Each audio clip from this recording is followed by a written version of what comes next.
বিসমিল্লাহির রহমানির রহিম। পরম করুণাময় ও অসীম দয়ালু আল্লাহর নামে শুরু। ومن أحسن قولا ممن دعا إلى الله وعمل صالحا وقال إنني من المسلمين.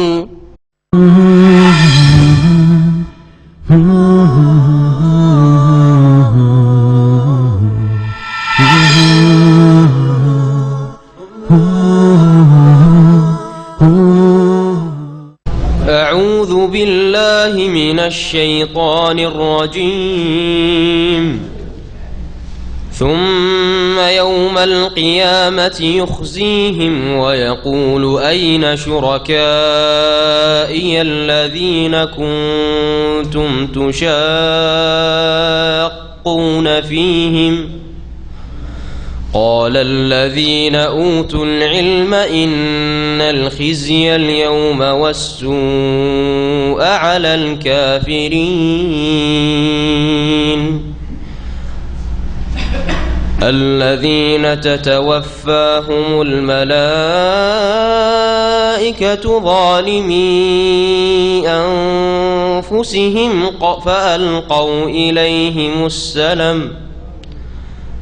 فألقوا السلم ما كنا نعمل من سوء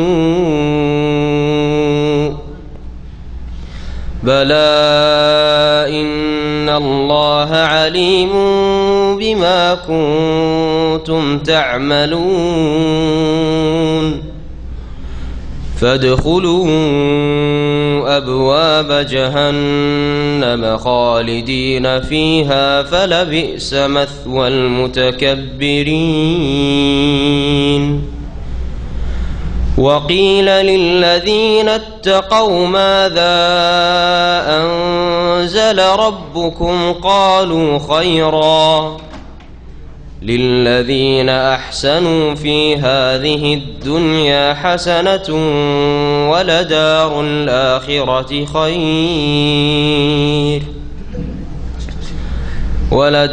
الآخرة خير ولنعم دار المتقين.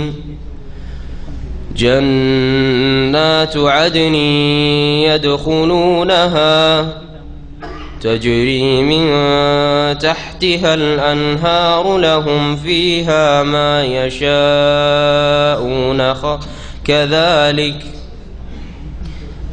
كذلك يجزي الله المتقين الذين تتوفاهم الملائكة طيبين يقولون سلام عليكم ادخلوا الجنة بما كنتم تعملون هل ينظرون إلا أن تأتيهم الملائكة أو يأتي أمر ربك كذلك فعل الذين من قبلهم وما ظلمهم الله ولكن كانوا أنفسهم يظلمون فأصابهم سيئات ما عملوا وحاق بهم ما كانوا به يستهزئون. السلام عليكم ورحمة الله وبركاته. بسم الله الرحمن الرحيم. الحمد لله رب العالمين والصلاة والسلام على سيد المرسلين نبينا محمد وعلى آله وصحبه أجمعين. قال الذين أوتوا العلم إن الخزي اليوم والسوء على الكافرين. সম্মানিত শ্রোতা মণ্ডলী, আল্লাহ পাক রব্বুল আলামিনের যাবতীয় প্রশংসা যে আল্লাহ পাক রব্বুল আলামিন দুনিয়া সৃষ্টি করেছেন মানুষের কর্মের সুযোগ সুবিধা দেওয়ার জন্য, আর তারপর আল্লাহ পাক পরকাল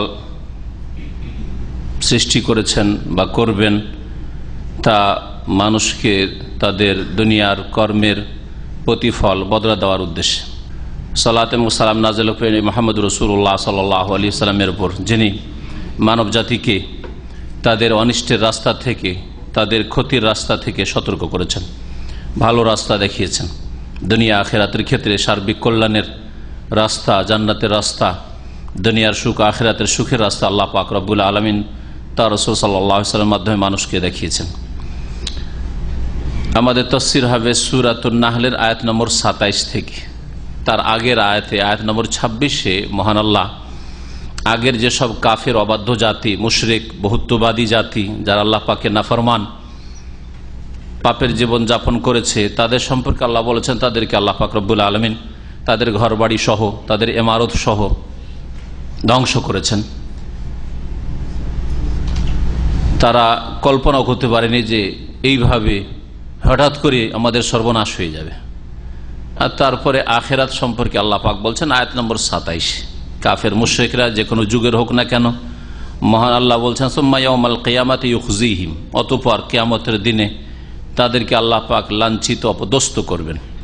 ওয়া ইয়াকুলু, এবং আল্লাহ পাক তাদেরকে বলবেন সম্বোধন করে এই কাফের মুশরিকদেরকে, আইনা শুরাকাইয়াল্লাযীনা কুনতুম তুশাকুনা ফীহিম, আমার ওই শরীকগুলি কোথায়, আমার ওই পার্টনার, অংশীদারগুলি কোথায়, যাদের সম্পর্কে তোমরা বাক বিতণ্ডা করতে, তুশাকুনা, তোমরা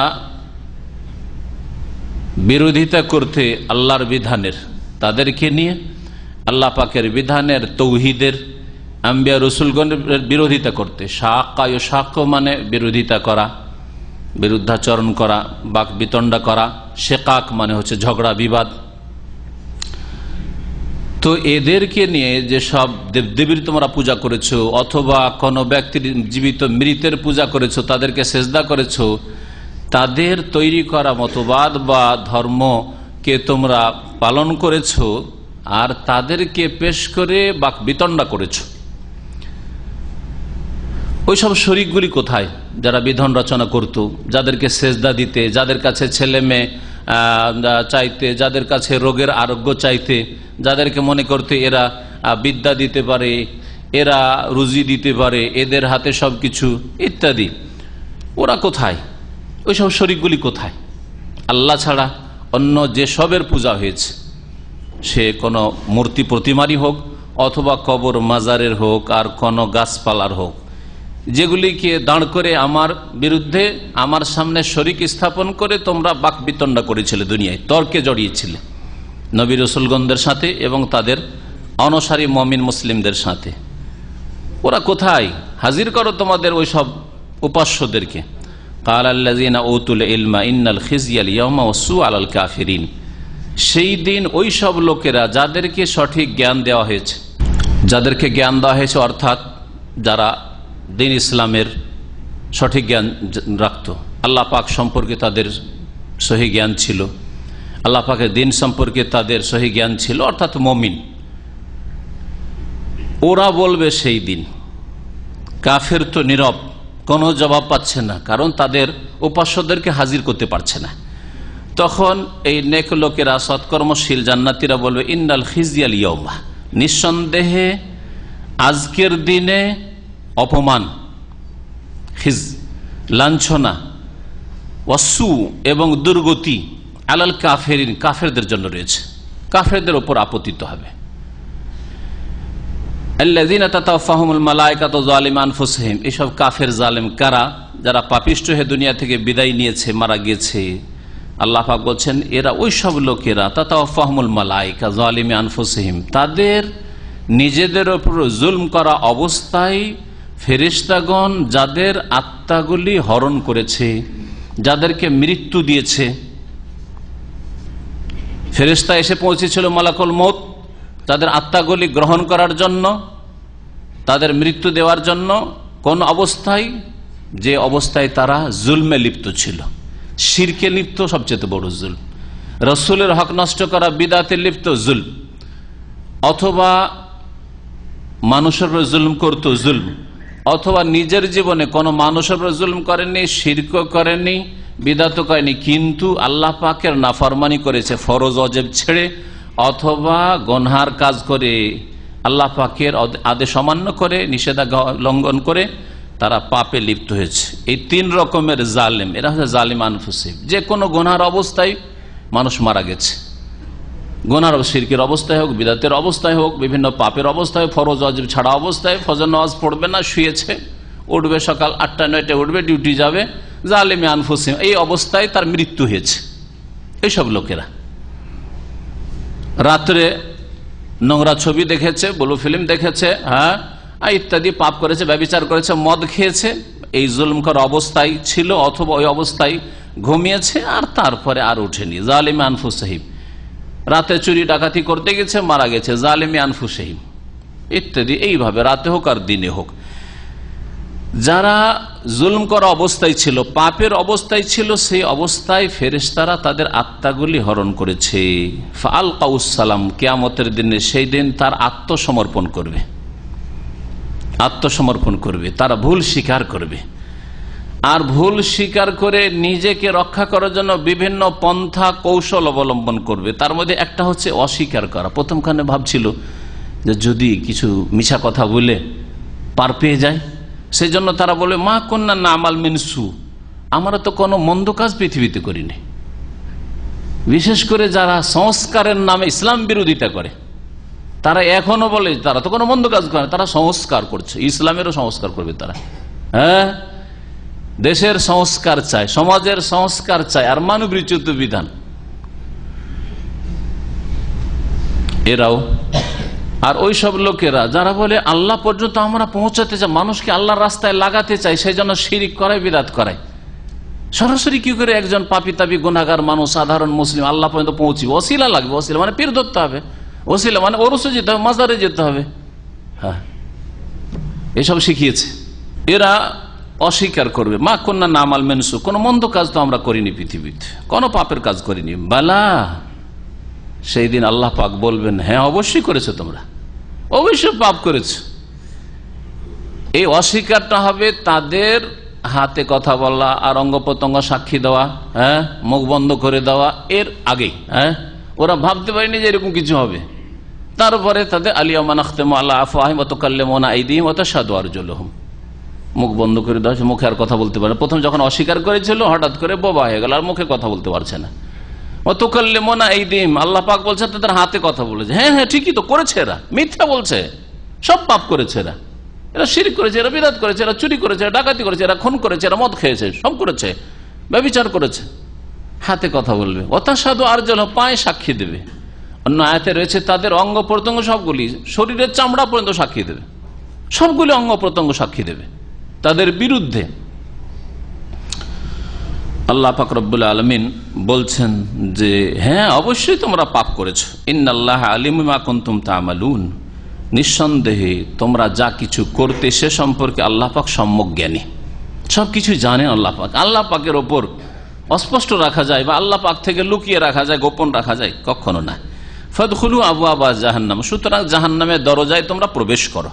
খালিদিনা ফিহা, সেখানে তোমরা চিরকাল থাকবে। যারা বড় কুফরির অবস্থায়, বড় শিরকের অবস্থায় ঈমান ইসলাম ভঙ্গ করে মুরতাদ হয়ে মুনাফিক, অন্তরের মুনাফিকে মারা গেছে, অথবা নামাজ ত্যাগ করে মারা গেছে, খালিদিনা ফিহা, চিরকাল থাকবে। আর যারা বিভিন্ন কাবিরা গুনাহ করেছে কিন্তু তাদের আসল ইসলাম আছে, তাদের ক্ষেত্রে খালিদিনা ফিহা মানে সেখানে দীর্ঘকাল বসবাস করবে, দীর্ঘকাল বসবাস করবে। ফালা বি'সা মাসওয়াল মুতাকাব্বিরিন, আর নিঃসন্দেহে অহংকারীদের বাসস্থান কতই যে নোংরা। ফালা লাম মানে অবশ্যই বা নিঃসন্দেহে, এই জন্য নিঃসন্দেহ বললাম। আল্লাহ পাক তাকিদের সাথে বলছে ফালা বি'সা মাসওয়াল মুতাকাব্বিরিন, অহংকারীদের আবাসস্থান কতই না যে মন্দ হবে। ওয়াকিলা লিল্লাযিনা ইত্তাকাউ মাযা আনজালা রাব্বুকুম, এখানে আল্লাহ পাক রব্বুল আলামিন মক্কার ওইসব মুমিন মুসলিম আল্লাহ ভীরু নবী করিম সাল্লাল্লাহু আলাইহি ওয়াসাল্লামের সাহাবায়ে কেরাম যারা প্রথম দিকে ইসলাম গ্রহণ করেছিল তাদের কথা উল্লেখ করেছেন। মক্কার বাইরে থেকে লোকেরা আসতো, গত সপ্তাহে বলেছি। আসার পরে কাফের মুশরিকে যখন জিজ্ঞেস করতো নবীর বিরোধীরাকে, যারে তোমাদের এখানে নাকি একজন মোহাম্মদ নামে কি আছে যে নাকি কিছু নতুন কথাবার্তা বলছে, তার সম্পর্কে তোমাদের মন্তব্য কি? তখন তারা বিভ্রান্ত করে, আরে আরে ওর কাছে যেও না, ওকে দেখিও না, ওর কাছে গেলে জাদু লেগে যাবে। বিভ্রান্ত করে ভাগিয়ে দিত, কাছেই যেতে দিত না। এই কাজটা আজকাল এক শ্রেণীর শিরক বিদআত পন্থীরা করছে। হ্যাঁ, সহি আকিদার ভাইদের সম্পর্কে, আমাদের সম্পর্কে, সহি আকিদার উলামায়ে কেরাম সম্পর্কে দূরে ভাগিয়ে দাও, যেভাবে হোক না কেন, কোন একটা পন্থা, কোন একটা কিছু বলে। আর মুমিনরাকে মাঝে মাঝে সামনে এসে মুমিন মুসলিম পড়ে গেল, বাইরে থেকে লোকেরা এসছে, মক্কায় আসার পর আবু বকরের সাথে দেখা হয়ে গেল, সাদ বিন আবি ওয়াক্কাসের সাথে দেখা হয়ে গেল, উসমানের সাথে দেখা হয়ে গেল, আব্দুর রহমান বিন আউফের সাথে দেখা হলো। এইরকম যারা প্রথম দিকে ইসলাম গ্রহণ করেছিলেন তাদের সাথে দেখা হয়ে গেল। তখন তারা বলতেন যে না, ভালো কথাই তিনি বলেন, আর তার কাছে আল্লাহর পক্ষ থেকে খুব উৎকৃষ্ট বাণী নাযিল হচ্ছে, তিনি খুব ভালো ভালো আমাদেরকে কাজের কথা বলেন, আর সমস্ত মন্দ কাজ থেকে তিনি বারণ করেন। প্রশংসামূলক কথা শুনে তখন আগ্রহ বাড়ে, তারপরে চলো দেখি আমাকে একটু সাক্ষাৎ করিয়ে দাও, তার সাথে দেখা করব। এইভাবে অনেকে ইসলাম গ্রহণ করে প্রতিনিধি হয়ে নিজ এলাকায় যায়। আল্লাহ পাক বলছেন ওয়াকিল লিল্লাযিনা তাকাউ, আর বলা হয়তো ওই সব লোকদেরকে যারা আল্লাহ ভীরু, মুমিন মুসলিম, নবী সাল্লাল্লাহু আলাইহি ওয়াসাল্লাম, সাহাবায়ে কেরাম, মাযা আনজালা রাব্বুকুম, মানে বাইরের লোকেরা এসে বলতো যে তোমাদের প্রতিপালক আল্লাহ কি নাজিল করেছে, নাকি মক্কায় কোন এক ব্যক্তির উপর কিছু নাজিল হচ্ছে, হ্যাঁ কোরআন নাজিল হচ্ছে, এরকম কিছু আছে নাকি, কি নাজিল হচ্ছে? কালু খায়রান, তখন সেই আল্লাহ ভীরু মুমিন সাহাবায়ে কেরাম বলতেন যে হ্যাঁ খুব ভালো কথা, ইয়ানজিলু খায়রান, খুব ভালো কথা নাজিল হচ্ছে। লিল্লাযিনা আহসানু ফি হাযিহিদ দুনিয়া হাসানা, আল্লাহ পাক বলছে ওই সব লোকেরা যারা সৎকর্মশীল তাদের জন্য ইহকালেও সার্বিক কল্যাণ রয়েছে। মুসলিম হয়েছেন, দিন ইসলাম পালন করেন, আর দুনিয়া থেকে আল্লাহ বঞ্চিত করে দেবেন, এটা হয় না, দুনিয়াতেও কল্যাণ রয়েছে। আর সবচেয়ে বড় কল্যাণ হচ্ছে দুনিয়ার মানসিক শান্তি, যেটা পয়সা দিয়েও পয়সাওয়ালা কাফের মুশরিক আর বেদিনগুলো পায় না, পাপীরা পায় না, মনের শান্তি। একজন গরিব মুসলিম, একজন অভাবী মুসলিম, তার কাঁচা ঘরে আর সে অভাবের অবস্থায় খাবার হয়তো জোটাতে পারে, তারপরে যেই শান্তিতে শুকনো রুটি খেয়ে আর ডাল ভাত খেয়ে যেই শান্তি পায়, বড় বড় রাজা ধীরাজাও পায় না, যারা ঈমান থেকে বঞ্চিত হয়ে গেছে, দিন ইসলাম থেকে বঞ্চিত হয়ে আছে, সহি আকীদা থেকে বঞ্চিত হয়ে আছে, পরকাল সম্পর্কে চিন্তাশীল হওয়া থেকে বঞ্চিত রয়েছে, কোনো শান্তি পায় না, তাদের টেনশনের আর মানসিক অশান্তির শেষ নেই তাদের।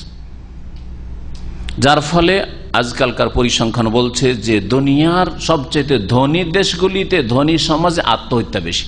আর আত্মহত্যা পেটের দায়ে যদি করে তো গরিবরা করবে, তো গরিব ধার্মিক লোক তো আত্মহত্যা করে না।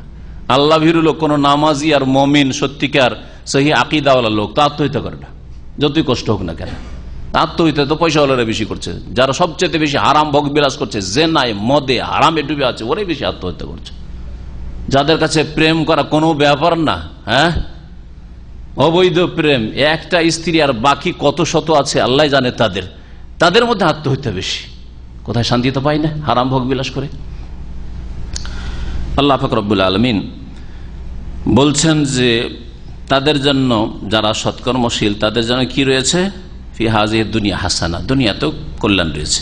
ওয়ালা দারুল আখিরাতে খায়র, এবং আখিরাতের যে ঘর রয়েছে সেটা আরো উৎকৃষ্ট। পরকালে যে জান্নাত রয়েছে আর সুখের জায়গা রয়েছে সেটা আরো উৎকৃষ্ট। মত হয়ে গেলে যে এত আরাম রয়েছে যে ও চায় যে কদ্দেমুনি কদ্দেমুনি, তাড়াতাড়ি আমাকে পৌঁছাও। নবী সাল্লাল্লাহু আলাইহি ওয়াসাল্লাম হাদিসে রয়েছে যে মানুষ, নেক মানুষ যখন মারা যায় আর ওর জানা যায় আর দাফনে বিলম্ব করে, তখন বলে আমাকে এইরকম কষ্ট কেন দিচ্ছ? কদ্দেমুনি, তাড়াতাড়ি আমাকে পৌঁছাও না, আরামের জায়গায় পৌঁছাও, আমি এখানে শান্তি পাচ্ছি না, আমার আত্মা শান্তি পাই না। কদ্দেমুনি। আর অসৎ লোক যখন মারা যায় আর ওকে কাঁধে করে নিয়ে যাওয়া শুরু করে, যে তখন দাফন করব, হ্যাঁ তখন ভাই আইনা তো যাবো নবী, কোথায় আমাকে নিয়ে যাচ্ছ, কোথায় আমাকে নিয়ে যাচ্ছ, কোন বিপদ আমাকে নিয়ে যাচ্ছ, নিয়ে যেও না। আযাব বুঝতে পেরে নিয়েছে, শাস্তি বুঝতে পেরেছে যে কি হতে যাচ্ছে আর কি হচ্ছে আমার। আল্লাহ পাক রব্বুল আলামিন বলছেন যে মুমিন যারা আল্লাহ ভীরু তাদের জন্য দুনিয়াতেও কল্যাণ রয়েছে, আর আখিরাতে তো আরো উৎকৃষ্ট কল্যাণ রয়েছে তাদের জন্য, আরো বড় নিয়ামত রয়েছে। ওয়ালা নি'মা দারুল মুত্তাকিন, আর আল্লাহ ভীরু যারা পাপ মুক্ত তাদের ঘর কতই না সুন্দর হবে, তাদের ঘর, হ্যাঁ তাদের বাসস্থান কতই না সুন্দর হবে। তা কি? জান্নাত ও আদন, স্থায়ী জান্নাত। আদন মানে হচ্ছে স্থায়ী, চিরস্থায়ী জান্নাত। ইয়াদখুলুনাহা, যাতে তারা প্রবেশ করবে, তাজরি মিন তাহতিহাল আনহার, যার নিম্ন দেশে নহর সমূহ, নদী নালা প্রবাহিত হবে। লাহুম ফিহা মা ইয়াশাউন, সেখানে যা তারা চাইবে তাই তাদের জন্য বরাদ্দ থাকবে, তাই তাদের হবে। কাযালিকা ইয়াজজিল্লাহুল মুত্তাকিন, এইভাবে আল্লাহ পাক সংযতদের, পাপমুক্তদের, আল্লাহ ভীরুদের উত্তম প্রতিদান দিয়ে থাকেন। আল্লাযীনা তাতাওয়াফাহুমুল মালায়েকা, মুত্তাকিন কারা আর তাদের মওতের সময় কিরকম অবস্থাটা হবে? সুন্দর অবস্থা। আল্লাহ বলছেন আল্লাযীনা তাতাওয়াফাহুমুল মালায়েকা, যাদের আত্মাগুলি ফেরেশতারা গ্রহণ করেন তাইয়্যিবিন, ভালো অবস্থায়, পাক পবিত্র অবস্থায়। জিকির আজকার করছিল, কালেমা পড়ছিল আর মত এসেছে, নামাজ পড়ছিল, নামাজ পড়ে শুয়েছে আর মত হয়েছে। হ্যাঁ, ঘুমের পূর্বে দোয়াগুলি পড়ে শুয়েছে, তারপরে মত হয়েছে। আয়াতুল কুরসি পড়েছে, শুয়েছিল, তারপরে মত হয়েছে। হ্যাঁ, ফজরের নামাজ পড়ে বাড়ি যাচ্ছিল আর মত হয়েছে। এই ভালো অবস্থায় দিনের কথা শুনছিল অথবা দিনের কথা বলছিল আর মত হয়েছে। আল্লাহু আকবার। তাইয়্যিবিন, পাক অবস্থায় আত্মাগুলি ফেরেশতারা গ্রহণ করেছে, ভালো অবস্থায়, উত্তম অবস্থায়। তাইয়্যিব মানে ভালো, তাইয়্যিব মানে পাক, সবগুলি অর্থ হইতে পারে। ইয়াকুলুন, তখন ফেরেশতারা তাদেরকে বলে, সম্বোধন, সালামুন আলাইকুম, তোমাদের জন্য সার্বিক শান্তি রয়েছে, শান্তি আর শান্তি রয়েছে তোমাদের। উদখুলুল জান্নাহ, তোমরা জান্নাতে প্রবেশ করো, বিমা কুনতুম তা'মালুন, যেসব তোমরা ভালো কাজ করতে তার বিনিময়ে, তার বদৌলত। জান্নাত আমল দিয়ে ক্রয় করা যায় না, কিন্তু আমল হচ্ছে জান্নাত পাওয়ার মাধ্যম, ওসিলা, আল্লাহ পাকের রহমত পাওয়ার ওসিলা। আল্লাহ পাকের রহমত দিয়ে জান্নাতে যাবে, কিন্তু রহমত পাওয়ার একমাত্র মাধ্যম হচ্ছে ঈমান এবং নেক আমল। নেক আমল ছাড়া আল্লাহর রহমত হবে না। ঈমানের সাথে, ঈমানের সাথে নেক আমল হইতে হবে। আল্লাহ পাক রব্বুল আলামিন এটা আখিরাতে বলবেন, আর মওতের সময়ও সুসংবাদ দেবেন। উদখুলুল জান্নাত, জান্নাতে যাও, জান্নাতের নিয়ামতগুলি পাবে। কবরের জীবনে যে নিয়ামত রয়েছে সৎকর্মশীলদের জন্য, আর ওই মত থেকে শুরু করে তাদেরকে যে সেখানে অভ্যর্থনা জানানো হবে, আইয়াতুহান নাফসুল মুতমাইন্না, হে প্রশান্ত আত্মা, বেরিয়ে আসো আল্লাহর সন্তুষ্টির জন্য, আল্লাহর নিয়ামতের দিকে। আল্লাহ পাক বলছেন তারপরে, হাল ইয়ানজুরুনা ইল্লা আন তা'তিয়াহুমুল মালায়েকাতু ওয়া ইয়াতি আমরু রাব্বিক। কাফের মুশরিকরা যারা নবী করিম সাল্লাল্লাহু আলাইহি ওয়াসাল্লামের প্রতি ঈমান নিয়ে আসতো না, এইরকমই যুগে যুগে, আগের যুগে আম্বিয়া রাসূলগণের দাওয়াতকে প্রত্যাখ্যান করেছে, তাদের সম্পর্কে, সকল সম্পর্কে আল্লাহ পাক, সকল অবাধ্যদের সম্পর্কে আল্লাহ বলছেন যে এরা কিসের প্রতীক্ষায় রয়েছে। নাজারা ইয়ানজুরু মানে অপেক্ষা করা, প্রতীক্ষা করা হয়, আর নাজারা ইয়ানজুরু মানে চোখ দিয়েও দেখা হয়, আর নাজারা ইয়ানজুরু মানে অন্তর্দৃষ্টি দিয়ে দেখা হইতে পারে। এখানে ইন্তেজার, অপেক্ষার অর্থে রয়েছে। হাল ইয়ানজুরুনা, তারা কিছুর অপেক্ষা করে না, হাল মানে না এখানে। ইল্লা আন তা'তিয়াহুল মালায়েকা, একমাত্র তারা কিসের অপেক্ষায় রয়েছে? যে তাদের কাছে ফেরেশতা এসে যাক, আও ইয়াতিয়া, ফেরেশতা এসে যাক, আর আসার পরে তাদের আত্মাগুলি গ্রহণ করে নিয়ে যাক। মওতের কখন মরবে তো শাস্তি পাবে, আর দুনিয়াতে হয়তো আল্লাহ পাক তাদেরকে ধরবেন না, তাদেরকে ছাড় দিয়েছেন, ছেড়ে দেননি। আমি এই কথাটা অনেকবার বলি, আল্লাহ পাক কি করেন? ছাড় দেন। ছাড় দেওয়া মানে কিছুক্ষণ ঢিল দেওয়া, অবসর দেওয়া, কিন্তু আল্লাহ ছেড়ে দেন না। আল্লাহ এমহাল করেন, মানে অবসর দেন, ছাড় দেন, কিন্তু এহমাল করেন না যে ছেড়েই দিলেন আল্লাহ বা কখনো ধরবেন, এটা হয় না। অবশ্যই ধরবেন পাপীদেরকে, যে কোনো পাপ করেন, দুনিয়ায় না ধরেন আখিরাতে ধরবেন। আজকে না ধরেন, আজকের গুনার কারণে 5 বছর পরে আপনি শাস্তি পাচ্ছেন, হতে পারে। আপনার গুনার কারণে আপনার স্ত্রীর ছেলে মেয়ের কষ্ট হচ্ছে, হ্যাঁ হতে পারে। এই কুপ্রভাব আপনার ধন সম্পদের উপর, পরিবার পরিজনের উপর আসতে পারে। তারা হয়তো অপেক্ষায় রয়েছে কিসের? যে ফেরেশতারা আসবে, আর আসার পরে তাদের আত্মাগুলি হরণ করে নিয়ে যাওয়ার আযাব শুরু হবে, এর তারপরে শাস্তি চাই তারা। আও ইয়াতি আমরু রাব্বিক, অথবা হে নবী তোমার প্রতিপালকের নির্দেশ এসে যাক আযাবের শাস্তির। দুনিয়ার কোন তড়িৎ আযাব চলে আসুক, এই আযাবের অপেক্ষায়। আযাব না আসলে এরা মানতে রাজি না, এরা নামাজ পড়তে রাজি না, এরা পাপ থেকে বাঁচতে রাজি না। কাযালিকা ফাআলাল্লাযীনা মিন ক্বাবলিহিম, এইরকম এদের পূর্বের অবাধ্যরা করেছিল। নবী সাল্লাল্লাহু আলাইহি ওয়াসাল্লামের জামানায় যেসব অবাধ্য, তাদের আগে যেসব অবাধ্যরা ছিল, আজকের যুগে যেসব অবাধ্য নাফরমান আল্লাহদ্রোহী, তাদের পূর্বে যারা ছিল তারাও এইরকমই করেছিল, যে আযাবের প্রতীক্ষায় ছিল। আল্লাহ পাকের আযাব এসেছিল তাদের উপর। ওমা যালামাহুমুল্লাহ, আল্লাহ তাদের উপর কোন রকমের জুলম করেন নাই। ওয়ালাকিন কানু আনফুসাহুম ইয়াজলিমুন, তারা নিজেদের উপর জুলুম করত। ফাআসাবাহুম সাইয়্যাতু মা আমিলু, তাদের যে পাপকর্ম ছিল, সাইয়্যাতু মা আমিলু, পাপ কর্মের কুপরিণাম তাদের উপর আপতিত হইল। আসাবা ইউসু মানে পৌঁছে যাওয়া, অর্থাৎ তাদের উপর এসে পড়া। ওয়াহাকা বিহি মা কানু বিহি ইস্তাহজিউন, আর যা নিয়ে তার উপহাস করত তা তাদেরকে ঘিরে ফেললো। আকা ইয়াহিকু মানে ঘিরে ফেলা, পরিবেষ্টন করা। ওয়াকাল আল্লাযীনা আশরাকু, মুশরিকরা যে ইসলাম গ্রহণ করত না, নবীর প্রতি ঈমান নিয়ে আসতো না, কোরআনের কথা মানতে রাজি নয়, তারা একটা অজুহাত পেশ করত। সেই অজুহাত হচ্ছে তাকদীরের অজুহাত। আর আজকের পাপী মুসলিমরা, যারা আল্লাহর নাফরমান মুসলিম জীবনের বিভিন্ন ক্ষেত্রে, তারা এইরকমই তকদিরকে নিজের জন্য আর তৈরি করে, কর্ম করবে না, সংশোধন হওয়ার চেষ্টা করবে না, আর তকদিরের দোহাই পড়ে তারা। এটা হচ্ছে কাফেরদের চরিত্র। এখানে তারা তকদিরকে পেশ করেছিল যে আল্লাহ চাইলে তো আমাদেরকে হেদায়েত করে দিতেন, আল্লাহ যদি চাইতেন তো আমাদেরকে মুহাম্মাদের অনুসারী করে দিতেন, আল্লাহ যদি চাইতেন তো আমাদেরকে নামাজি করে দিতেন, তো আল্লাহ করেননি, তাহলে আমাদের দোষ কি? তকদিরকে অজুহাত বানানো, তকদিরের দোহাই দেওয়া, এই কাফের মুশরিকদের চরিত্র এটা। কিন্তু আল্লাহ পাক রব তাদের খণ্ডন করেছেন শরীয়ত দিয়ে। আল্লাহ পাকের সৃষ্টিগত কাজ আল কাদরুল কৌনি বা ইরাদা কৌনিয়া, সৃষ্টিগত ইচ্ছা, আর আল্লাহ পাকের একটা হচ্ছে ইরাদা শারঈয়া, বিধানগত ইচ্ছা। দুটো কথা ভালো করে বুঝেন। আর এর আগে অনেকবার এই বিষয়টা বলেছি। আল্লাহ পাকের সৃষ্টিগত ইচ্ছা যে পৃথিবী খেলনাঘর, হ্যাঁ, টয় টাউন, এখানে তোমাদেরকে স্বাধীনভাবে ছেড়েছি। ভালো কাজ করার ক্ষমতা প্রত্যেকের শরীরে আছে, মন মেজাজে আছে, আর মন্দ কাজ করার প্রত্যেকের শরীরে আছে। যারা ভালো করছেন সবসময় কাজ, তাদের মধ্যে গুনাহ করার ক্ষমতা আছে, আছে না নাই? আছে। আর যারা গুনাহ পাপ করছেন, শিরক কুফরি করছেন, আল্লাহকে সিজদা না করে কবর মাজার সিজদা করে দেবদেবীকে সিজদা করছেন, নামাজ না পড়ে ঘুমিয়ে থাকছেন, স্বাধীনভাবে পাপ করছেন, তাই না? আল্লাহ পাক রব্বুল আলামিন, এটা হচ্ছে সৃষ্টিগত ইচ্ছা, আল মাশিয়াতুল কৌনিয়া বা আল ইরাদাতুল কৌনিয়া, সৃষ্টিগত ইচ্ছা। আল্লাহ পাক রব্বুল আলামিন জানছেন না যে মানুষরা পাপ করছে? জিজ্ঞাসা, আল্লাহ জানছেন না? যদি বলেন দুটোর একটা, আল্লাহ জানেন না, তাহলে আল্লাহর অজ্ঞতা। আমরা যেমন অজ্ঞ থাকি, আরে ছেলে মেয়েরা কি করছে না করছে, অপকর্ম করছে, পাপ করছে, খবর রাখি না, তাই না? পরিবার কি করছে না করছে, খবর রাখি না। আমাদের এটা দুর্বলতা, কমজোরি। আল্লাহ সমস্ত দুর্বলতা থেকে মুক্ত। সুতরাং আল্লাহর বান্দারা, আল্লাহ সৃষ্টিরা পৃথিবীতে কি করছে না করছে সম্যক জ্ঞানী, আলিমুল খাবির, ঠিক না? আল্লাহ জানছেন, আল্লাহর খবর আছে আল্লাহর কাছে যে কি হচ্ছে না হচ্ছে পৃথিবীতে, কে ভালো করছে কে মন্দ করছে। আল্লাহ পাক রব্বুল আলামিন পৃথিবীতে যা করছে মানুষরা, আল্লাহ পাক রব্বুল আলামিন এটাতে যদি তার ক্ষমতা দিয়ে বাধা দিতেন, তো বাধা দিতে পারতেন না? সক্ষম।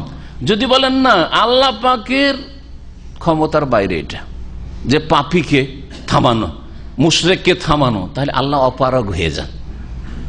ওমা আনতুম বিমুজিজিন, আল্লাহ কোরআনে মুজিজিন এই শব্দটি বহুবার ব্যবহার করেছেন। তোমরা আল্লাহকে ব্যর্থ করতে পারো না, আল্লাহ অপারগ না, আমরা অপারগ। অনেক সময় নিজের স্ত্রীকে ঠিক করতে পারছেন না, ছেলে মেয়েকে ঠিক করতে পারছেন, অপারগ হয়ে যাচ্ছেন। পড়াইতে চাইছেন, পড়েন না। নামাজি বানাইতে চান, নামাজি হয় না। হ্যাঁ, সুবহানাল্লাহ। এইদিকে যেতে বলছেন, ওইদিকে যাচ্ছে, অপারগ, পারছেন না। আল্লাহ পাক রব্বুল আলামিন অক্ষম, অপারগ নন। সুতরাং আল্লাহ পাক রব্বুল আলামিন যদি জবরদস্তি চাইতেন, বাই ফোর্স চাইতেন যে আমি প্রত্যেককে দিন ইসলামের ওপর কায়েম করে দেব, তো সক্ষম কিনা? সক্ষম। কিন্তু এইটা করে দিলে আল্লাহ পাকের পরীক্ষার রহস্য কিছু থাকতো? সবাই তো ভালো কাজ, আর পরীক্ষা আবার কিসের? যে ভালো হওয়ার সেও ভালো, যে ভালো না হওয়ার ও বাধ্য হয়ে ভালো, তাই না? পাথরের মতো হয়ে যেত। আল্লাহ ওইটা করেননি, পরীক্ষা যেহেতু উদ্দেশ্য। কিন্তু তার মানে এই নয় যে স্বাধীনতা ছিনিয়ে নিয়েছেন, আল্লাহ স্বাধীনতাও দিয়েছেন। ভালো কাজও করতে পারি, খারাপটাও করতে পারি, কিন্তু আমি ভালোটা করছি। আর একজন ভালো করতে পারে, খারাপও করতে পারে, ও খারাপ কাজটা। তো এটা হচ্ছে ইরাদা কৌনিয়া। আর ইরাদা শারঈয়া, আল্লাহ পাকের বিধানগত ইচ্ছা। আল্লাহর বিধানগত ইচ্ছা কি? সারা পৃথিবীর মানুষ ফেরেশতা চরিত্রের হয়ে যাক। আল্লাহর ইচ্ছা এটা নয়? বলছেন না যে আল্লাহ কি চান না? তার শরীয়তে, তার কিতাবে তাওরাতে, ইনজিলে, কোরআনে এই নাযিল করেন। আম্বিয়া রাসূলগণকে কি জন্য পাঠিয়েছেন? যে সারা পৃথিবীর মানুষ, আদম সন্তান একটিও মুশরিক না থাকে, একজন নবী রাসূলের অবাধ্য না থাকে, একজনও যাতে করে অসৎ না থাকে, একজনও যাতে করে হারাম না খায়। আল্লাহ চান না এটা? শরীয়তগত দিক থেকে চান, বিধানগত দিক থেকে, আল্লাহর শরীয়তে। এই জন্য কোরআনে কারিমে আল্লাহ বলছেন, ওয়ালা ইয়ারদা লিইবাদিল কুফর, বান্দার কুফরি করা কখনো আল্লাহ পছন্দ করেন না। বান্দা কুফরি করুক, এটা আল্লাহ কখনো পছন্দ করেন না, পছন্দ করেন না। তাহলে আল্লাহর বিধানগত ইচ্ছা কি? সবাই ভালো কাজ করুক, সবাই মুমিন মুসলিম হয়ে যাক। তো তারা অজুহাত পেশ করেছিল তকদিরের, যে আল্লাহ আমাদেরকে জবরদস্তি কেন হেদায়েত করলো না? আল্লাহ তো করতে পারতো, করলো না কেন? আমাদের কি দোষ? আল্লাহ পাক কোরআনে জবাব দিচ্ছেন নবীর মাধ্যমে ওহী নাযিল করে এই আয়াতে শরীয়তগত ইচ্ছা দিয়ে। আল্লাহ তো তোমাদের জন্য নবী পাঠিয়েছেন, আল্লাহ তো তোমাদের জন্য কোরআন নাযিল করেছেন। কোরআনে কোন আয়াত আছে যে চুরি করো? কোরআনে কোন আয়াত আছে যে খুন করো? কোরআনে কোন আয়াত আছে যে শিরক করো? হ্যাঁ, কোন নবী রাসূলের দাওয়াতে বহুত্ববাদ আছে যে দেবদেবীর পূজা করো, কবর মাজার পূজা? কোন নবী? শুধু শেষ নবীর কথা নয়, আজকে মুসলিম সমাজের বহু লোক কবর মাজার পূজায় লিপ্ত। কোন নবীর ধর্মে আছে কবর মাজার পূজা করো? বলে ইব্রাহিমের ধর্মে আছে, নূহ আলাইহিস সালামের ধর্মে আছে? আছে? তাহলে কোথা থেকে পেলে? আর যদি থাকেও তো সেটা তো তোমার শরীয়ত না, তোমার শরীয়ত তো কমপ্লিট করা হয়েছে মুহাম্মদ রাসূলুল্লাহ সাল্লাল্লাহু আলাইহি সাল্লামকে দিয়ে। ওয়া আকমালতু লাকুম আল-ইয়াওমা আকমালতু লাকুম দীনাকুম ওয়া আতমামতু আলাইকুম নি'মাতি ওয়া রাদিতু লাকুমুল ইসলামা দীনা।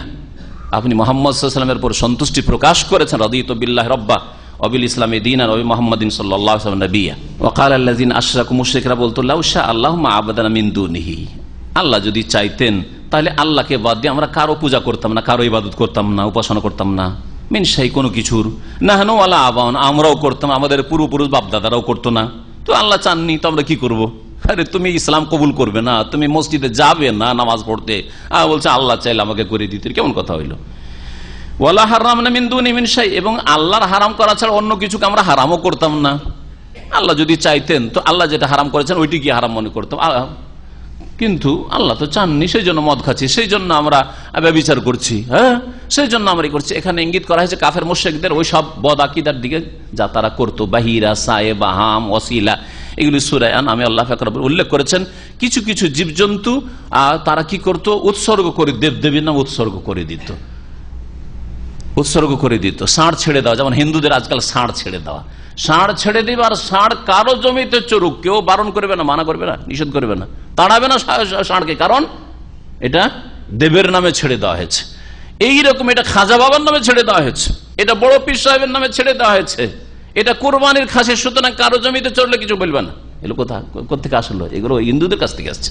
হিন্দুরা ষাঁড় ছেড়ে মানুষ জুলুম করার জমি চড়ায়, আর আপনি কোরবানির পশু আপনি ছেড়ে দিবেন। আর এইরকম যে হালত আমাদের সমাজে আছে যে কোরবানির পশুকে কিছু বলতে নেই, যদি তোমার জমি চড়েও যায় তা তাড়ায় না। তো কাফের মুশরিকরা এরকম বিভিন্ন পশু জন্তু ছেড়ে দিত দেবদেবীর নামে, প্রতিমা পুতুলের নামে, এইগুলি তারা করিত। আর ওর গোস্ত খাওয়া হারাম, ষাঁড়ের গোস্ত খাওয়া হারাম, এই উটের গোস্ত খাওয়া হারাম, এর উপরে একে বাহন হিসেবে ব্যবহার করা, এর উপরে চড়া হারাম, এগুলি করতো। এই কথাই কাফেরা বলছে যে আমরা এগুলিকে হারাম মনে করতাম না, যদি আল্লাহ চাইতেন তো আমাদেরকে সংশোধন করিয়ে দিতেন।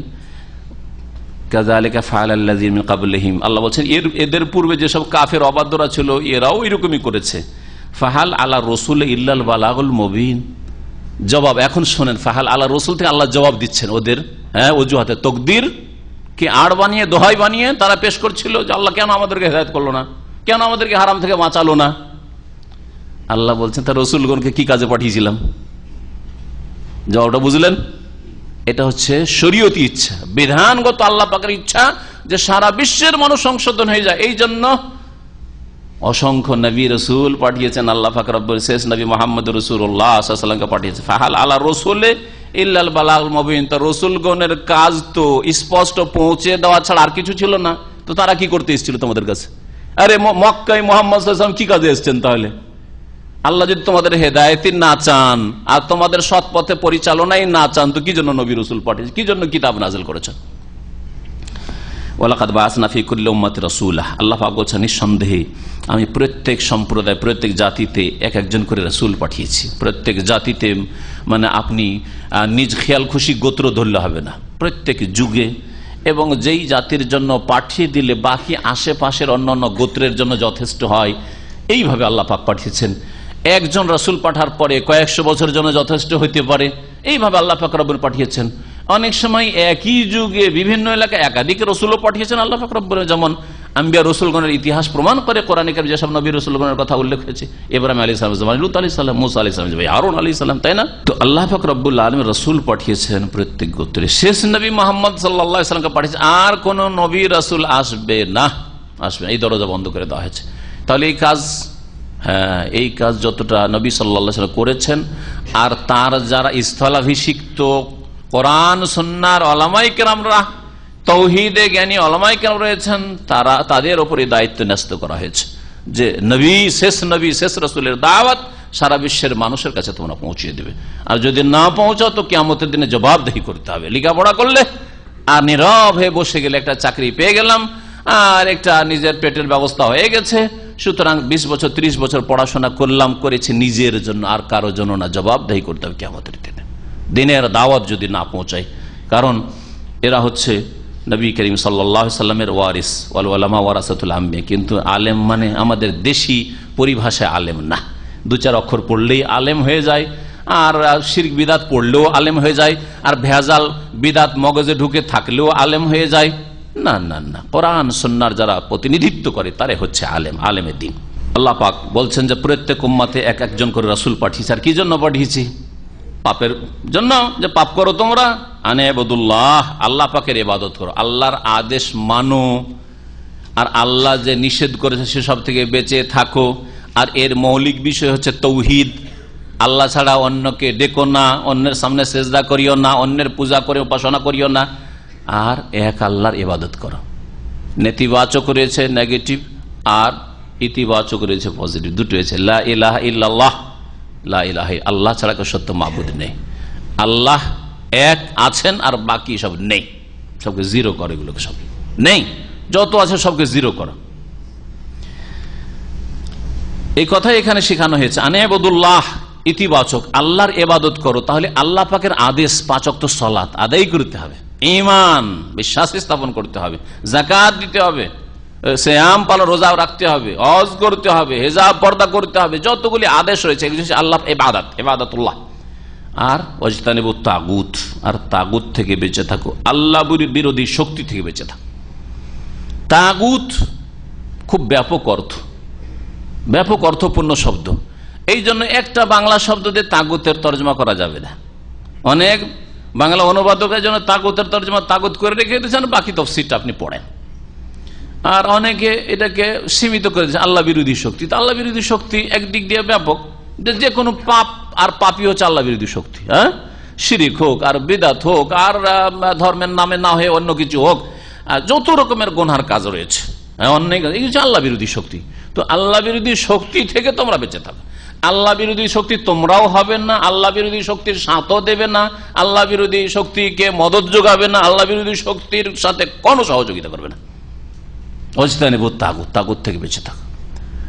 তাগুত কাকে বলে? ইমাম ইবনে তাইমিয়া রাহমাতুল্লাহ বলছেন, কুল্লু মা তাজাওয়াজা বিহিল আবদ, যার সম্পর্কে মানুষ বাড়াবাড়ি করে, যার সম্পর্কে বাড়াবাড়ি করেছে। তাগা ইয়াতগা মানে সীমা লঙ্ঘন করা।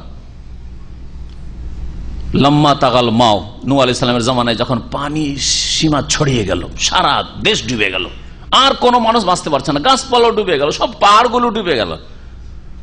লম্মা তাগাল মা হামালনাকুম ফিল জারিয়া, আল্লাহ বলছেন দেখো নূহ এবং হে মুমিন মুসলিমরা, তোমাদের পূর্বপুরুষদেরকে হামালনাক ফিল জারিয়া, সেই পানি জাহাজে বহন করেছিলাম, পানি জাহাজে উঠিয়েছিলাম, না হলে তোমরাও সব শেষ হয়ে যেত, তোমাদের প্রজন্ম, মানব প্রজন্ম শেষ হয়ে যেত, আদম সন্তান বলে কিছু থাকতো না পৃথিবীতে। তো আল্লাহ পাক রব্বুল আলামিন যে তাগুত বলেছেন, তাগুত কাকে বলা হয়? কুল্লু মা তাজাওয়াজা বিহিল আবদ, বান্দা যে সম্পর্কে বাড়াবাড়ি করে, মানুষ বাড়াবাড়ি করে কোনো কিছু সম্পর্কে, তাকে তাগুত বলা হয়। মিন মাবুদিন আও মাতবুইন আও মুতাইন, ইবাদতের ক্ষেত্রে বাড়াবাড়ি করেছে, ইবাদত একমাত্র আল্লাহর জন্য, ইবাদতের কিছু অংশ আল্লাহ ছাড়া অন্যকে দিয়ে দিল, আর তার উপর যদি সে রাজি থাকে তাহলে সে তাগুত। আর রাজি যদি না থাকে, মারা গেছে আর জবরদস্তি তার কবর পাকা করে পূজা শুরু করে দিলেন, তাহলে সে তাগুত না হলো, কাজটা তাগুতি কাজ। শিরক হচ্ছে সবচেয়ে বড় তাগুতি কাজ, কুফরি হচ্ছে, নাস্তিকতা হচ্ছে সবচেয়ে বড় তাগুতি কাজ।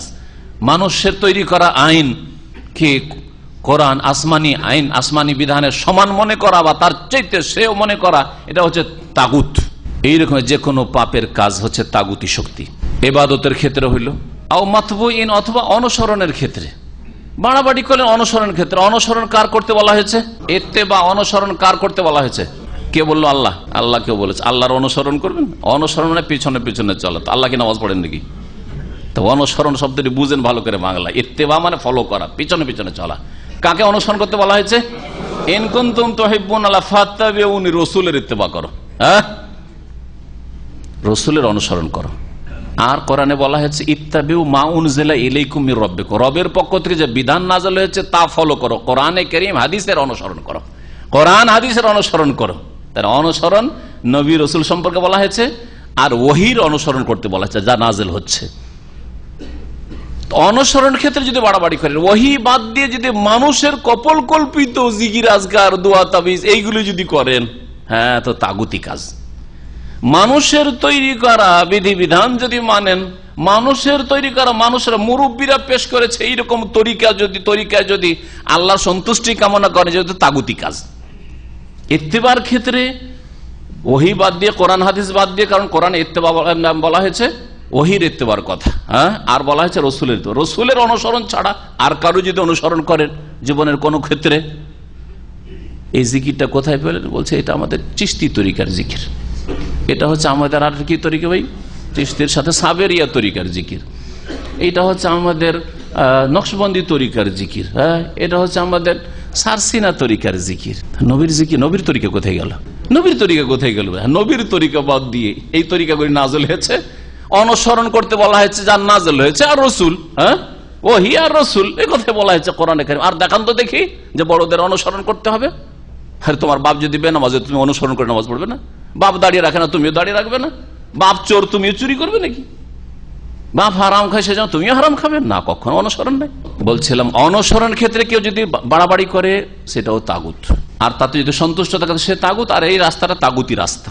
আও মুতাইন, আনুগত্যের ক্ষেত্রে, মানার ক্ষেত্রে যদি বাড়াবাড়ি করা, আতিউল্লাহ, আল্লাহর আনুগত্য করো পুরোপুরি, হ্যাঁ, রাসূলের আনুগত্য করো পুরোপুরি, বা উলিল আমরে মিনকুম, তোমাদের নেতাদের, ধর্মীয় নেতা উলামায়ে কেরামদের আনুগত্য, আর শাসক, দুনিয়ার নেতা শাসক গোষ্ঠী, তাদের আনুগত্য করো। আল্লাহ বলেছে উলিল আমরে মিনকুম। কিন্তু যখন দ্বন্দ্ব হবে, একজন বলছে এইরকম, আরেকজন বলছে এইরকম, শাসক নেতা বলছে একরকম, আর কোরআন হাদিস বলছে আর এক রকম, রাসূল বলছেন আর এক রকম, তখন কি করবে?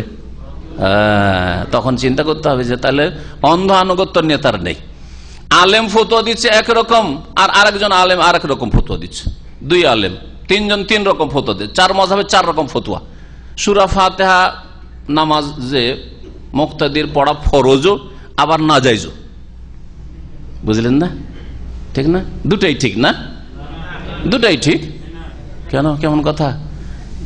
এক মাযহাবে সূরা ফাতিহা পড়া মুক্তাদির জন্য হারাম, আর এক মাযহাবে সূরা ফাতিহা মুক্তাদির জন্য পড়া ফরজ, না পড়লে নামাজ হবে না। বলছে চার মাযহাবই যখন ঠিক, তাহলে এইটাও ঠিক ওইটাও ঠিক। ফরজ সূরা ফাতিহা না পড়াও ফরজ, এটাও ঠিক, আর সূরা ফাতিহা পড়া হারাম, এইটাও ঠিক না? এতটুকু সেন্স আল্লাহ দিয়েছেন যে বুঝতে পারছেন না যে দুটাই ঠিক কি করে পরস্পর বিরোধী। তারপরে তাহলে চারটি কি করে ঠিক হইতে পারে? লজ্জা স্থানে হাত গেলে উযু নষ্ট হয়ে যায়, আর লজ্জা স্থানে হাত গেলে উযু নষ্ট হয় না, দুটাই ঠিক। উযু নষ্ট হয়, নষ্ট হয় না, দুটাই ঠিক না? কেমন কথা বলছেন? তারপরে মাযহাব কি করে ফরজ হয়ে গেল? তাহলে বোঝা গেল একটা ফরজ, হ্যাঁ, দুটো কথার মধ্যে একটা মানা ফরজ। কোনটা মানা ফরজ? যেটা ওহীতে আছে, কোরআন হাদিসে আছে, যেটা রাসূলের তরিকা আছে। ওটা তলাশ করার জন্য এখন গবেষণা করতে হবে। দুনিয়ার পেটের জন্য অনেক মেহনত করেছেন, দিনের জন্য মেহনত করবেন না? অবশ্যই করতে হবে। তা আনুগত্যের ক্ষেত্রে যদি বাড়াবাড়ি করেন, আমার নেতা বলেছে, আর কিছু দেখা দেখি নেই, ধর্মঘট করতে হবে, সফল করতে হবে। আমাদের মুরব্বী বলেছেন, পীর সাহেব বলেছেন, সুতরাং এই তরিকা ছাড়া যদি উনি জাহান্নামে যান, আমিও জাহান্নামে। শুনেছেন এরকম কথা? আমি শুনেছি অনেক লোকের কাছে। এত বড় বুজুর্গানের দিন উনি ছিলেন, আর আপনি তার ভুল ধরছেন। উনি যদি জাহান্নামে যান, আমি জাহান্নামে যাবো। নাউযুবিল্লাহ, নাউযুবিল্লাহ। যদি রাসূলুল্লাহ সাল্লাল্লাহু আলাইহি ওয়াসাল্লাম সম্পর্কে বলতো, তার কামিয়াব হয়ে যেত। আর যে রাসূলুল্লাহ যেখানে যাবেন সেখানে আমি যাবো, কামিয়াব হয়ে যেত। কিন্তু আমার সম্পর্কে বলবেন আপনি, আর কারো সম্পর্কে, আরে অমুক যেখানে যাবো ওইখানে আমি যাবো। আরে আমি যদি গর্তে চলে যাই, আপনি গর্তে চলে যাবেন? কখনো না। আল্লাহ যেন বোঝার তৌফিক দান করেন। তাহলে তাগুত বুঝতে পেরেছেন? এবারে তাগুত কাকে বলে? তাগুত থেকে বাঁচতে হবে। ইবাদত আল্লাহ ছাড়া করবেন না, অনুসরণ একমাত্র ওহির করবেন, আর কোরআন হাদিসের করবেন, আর কার? রসুলের করবেন, ফাত্তাবিউন ইউহিব্বুকুমুল্লাহ। আর আনুগত্য আল্লাহর করবেন, রসুলের করবেন, বিনা কোনো শর্তে। তার জন্য কোনো শর্ত নেই, মযহাবে আছে কি নাই, আর হুজুর বলেছেন কি নাই। কিন্তু সালাফে সালেহ সাহাবায়ে কেরামরা এই আয়াতটার অর্থ বা এই হাদিসটার অর্থ কিভাবে বুঝেছেন, ওই দৃষ্টিভঙ্গিটা ঠিক রাখতে হবে। সাহাবায়ে কেরামদের দৃষ্টিভঙ্গিটা ঠিক রাখতে হবে। আপনি 3 অক্ষর পড়ে আপনি সাহাবায়ে কেরামকে আপনি পাশ কাটিয়ে চলে যাবেন, তার আয়াত তরজমা তাফসীরটা বুঝতে পারলেন, নতুন জিকিরের তরিকা নিয়ে চলে আসবেন। সাহাবীরা এরকম করতেন? হ্যাঁ, ওইটা নতুন এই তরিকা নিয়ে চলে আসে। সাহাবীরা এরকম করতেন? আপনি মুফতি সাহেব নিজে আপনি জিহাদের নামে খারেজি কাজে আর সন্ত্রাসের কাজে বেরিয়ে চলে গেলেন। সাহাবীরা এরকম করতেন যে খলিফা ছাড়া আর আমির ছাড়া রসুলের বিনা হুকুমে জিহাদে বেরিয়ে লাফিয়ে চলে গেছেন, করেছেন? তো এইরকম বহু বিষয় রয়েছে যেগুলি আমার এই কথার মধ্যে শামিল। তাগুত থেকে বাঁচতে হবে। আনুগত্যের ক্ষেত্রে আল্লাহ এবং রসুলের বিনা কোনো শর্তে নিঃশর্ত আনুগত্য, আর অন্যদের নেতার আনুগত্য, আলেম সাহেবের আনুগত্য, ওস্তাদের আনুগত্য কোরআন এবং হাদিসের আওতাতে, আল্লাহ এবং রসুলের আনুগত্যের আওতাভুক্ত হবে। ফামিনহুম মান হাদাল্লাহ, আল্লাহ পাক তাদের অনেককে হেদায়েত করেছেন, নবী রসুল পাঠিয়েছেন। এই দাওয়াত লা ইলাহা ইল্লাল্লাহ নিয়ে অনেক হেদায়েত হয়েছে, আল্লাহ পাক হেদায়েত করেছেন। অমিনহুম মান হাক্কাত আলাইহিদ দালালা, আর তাদের অনেকে ছিল যাদের ওপর গুমরাহি, ভ্রষ্টতা অবধারিত হয়েছে। চেষ্টা করেননি, মেহনত করেননি, নবীর ডাকে সাড়া দেয়নি, তখন তাদের জন্য গুমরাহি অবধারিত হয়েছে।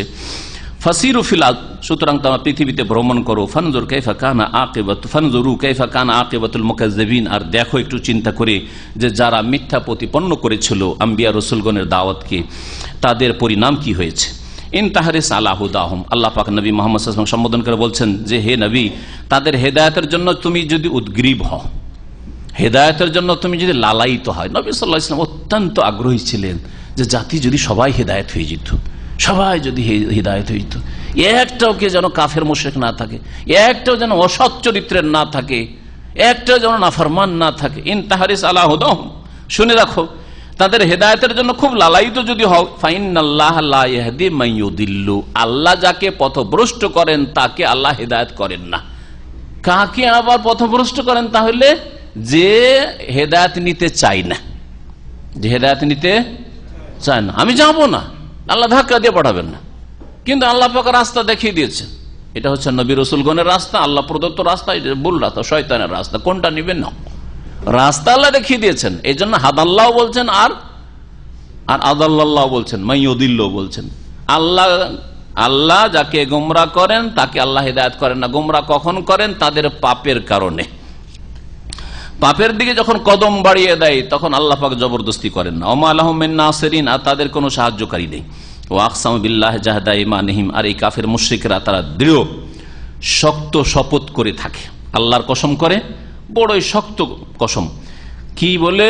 আল্লাহর কসম করে বলে, আর ওয়াকাট্ট কসম করে, লা ইয়াবাসুল্লাহ মান ইয়ামুত, যারা মারা যায় তাদের পুনরুত্থান হবে না। আখিরাতকে অস্বীকার করতো কাফের মুশরিকরা, আর কসম কার করতো? আবার আল্লাহর কসম করে বল। আল্লাহ বলছেন বাল্লাহ, হ্যাঁ অবশ্যই অবশ্যই পুনরুত্থান হবে। ওয়াদান আলাইহি হাক্কান, আল্লাহর ওপর এই ওয়াদা প্রতিশ্রুতির বাস্তবায়ন রয়েছে, আল্লাহ অবশ্যই এই প্রতিশ্রুতির বাস্তবায়ন করবেন।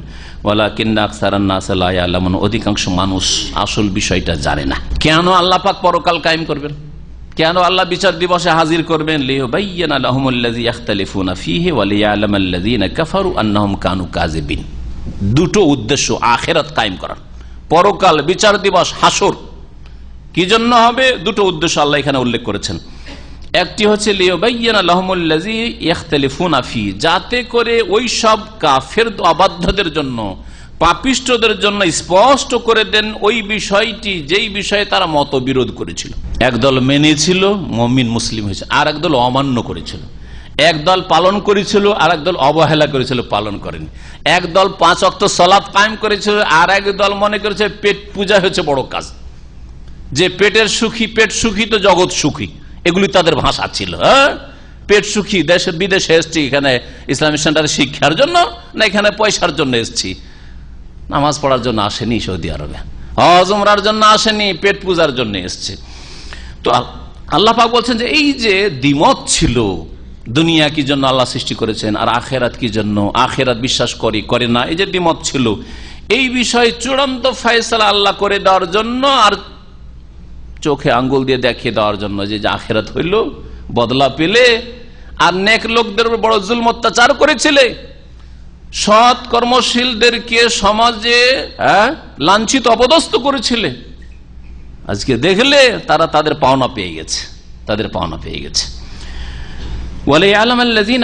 আর যাতে করে কাফেররা, অস্বীকারীরা, অমান্যকারীরা জানতে পারে, নিশ্চিত বাস্তবে জানতে পারে, জানিয়ে দেওয়া হয়েছে তারপরে মানেনি, কিন্তু তখন চোখে আঙ্গুল দিয়ে জানিয়ে দেওয়া হবে, কি জানতে পারে, আন্নাহুম কাউনু কাযিবিন, দুনিয়ায় তারা মিথ্যাবাদী ছিল, শিরকের ওপর ছিল মিথ্যার ধর্ম, কুফরের ওপর ছিল মিথ্যা পন্থা, মানব রচিত বিধানে ছিল মিথ্যা পন্থায় ছিল, পাপের জীবন যাপন করেছে, তারা মিথ্যুক ছিল, তারা ভালো মানুষ ছিল না।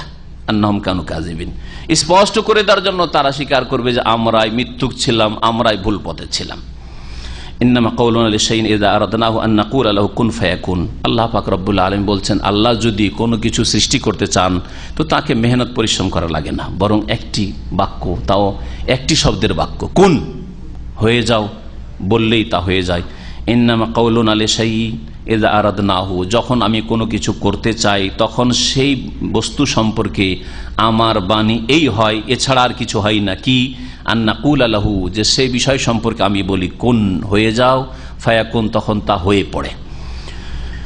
ওয়াল্লাযীনা হাজারু ফিল্লাহি মিন বাদি মা যুলিমু লানুবাওয়িয়ান্নাহুম ফিদ দুনিয়া হাসানা ওয়া লা আজরুল আখিরাতি আকবার লাউ কানু ইয়ালামুন। এখান থেকে মুহাজিরিনদের ফজিলত আল্লাহ পাক, যারা মক্কা থেকে মদিনায় হিজরত করেছেন অথবা মক্কা থেকে হাবাসায় প্রথম হিজরত করেছেন, তারপরে আবার মদিনা হিজরত করেছে, 2 হিজরত করেছেন, তাদের সকলের সম্পর্কে আয়াত নাযিল হয়েছে। একদল বলছেন এই আয়াত শুধু হাবাসা হিজরতকারী সাহাবায়ে কেরাম, সাহাবিয়াত সম্পর্কে নাযিল হয়েছে, যাদের সংখ্যা 80 ছিল, 80 জন বা 80-র একটু বেশি সাহাবায়ে কেরাম, সাহাবিয়াত হিজরত করে মক্কার জুলম অত্যাচার থেকে আত্মরক্ষার জন্য নবী করিম সাল্লাল্লাহু আলাইহি ওয়াসাল্লাম বললেন যে তোমরা যদি চাও তাহলে হাবাসা, আবেসিনিয়া আছে লোহিত সাগরের ওপারে আফ্রিকায়, ওখানে চলে যাও, না হোনাকা মালিকান আদিল, সেখানে একজন ন্যায় পরায়ণ রাজা রয়েছে, যদিও সে খ্রিস্টান, লা ইউজলাম ইনদাহু আহাদ, সেখানে গেলে জুলম হবে না।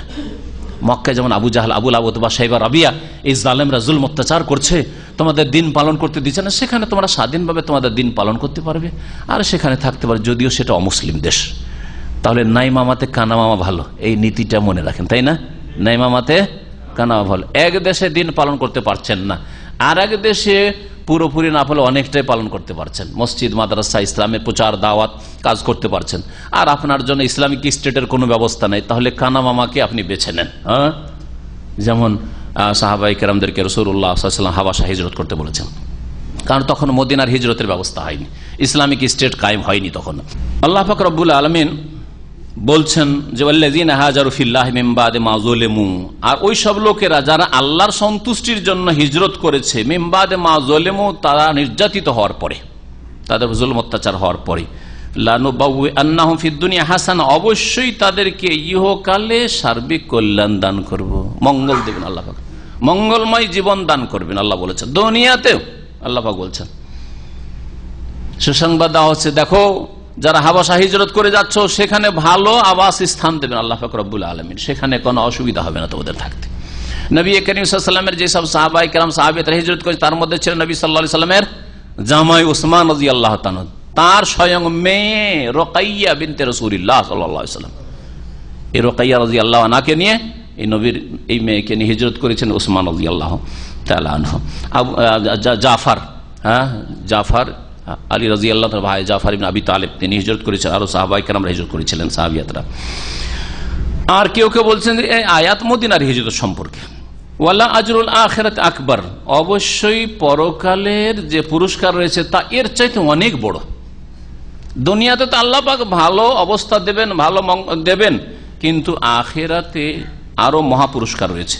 লাউ কানু ইয়ালামুন, তারা যদি জানতো, আল্লাযীনা সাবারু আলা রাব্বিহিম ইয়াতাওয়াক্কালুন, যারা ধৈর্য ধারণ করেছে এবং আল্লাহর উপর আস্থা ভরসা করেছে। সাহাবায়ে কেরাম, মুহাজিরিনদের উপর আয়াত ফিট হচ্ছে, ধৈর্য ধারণ করেছেন মক্কায়।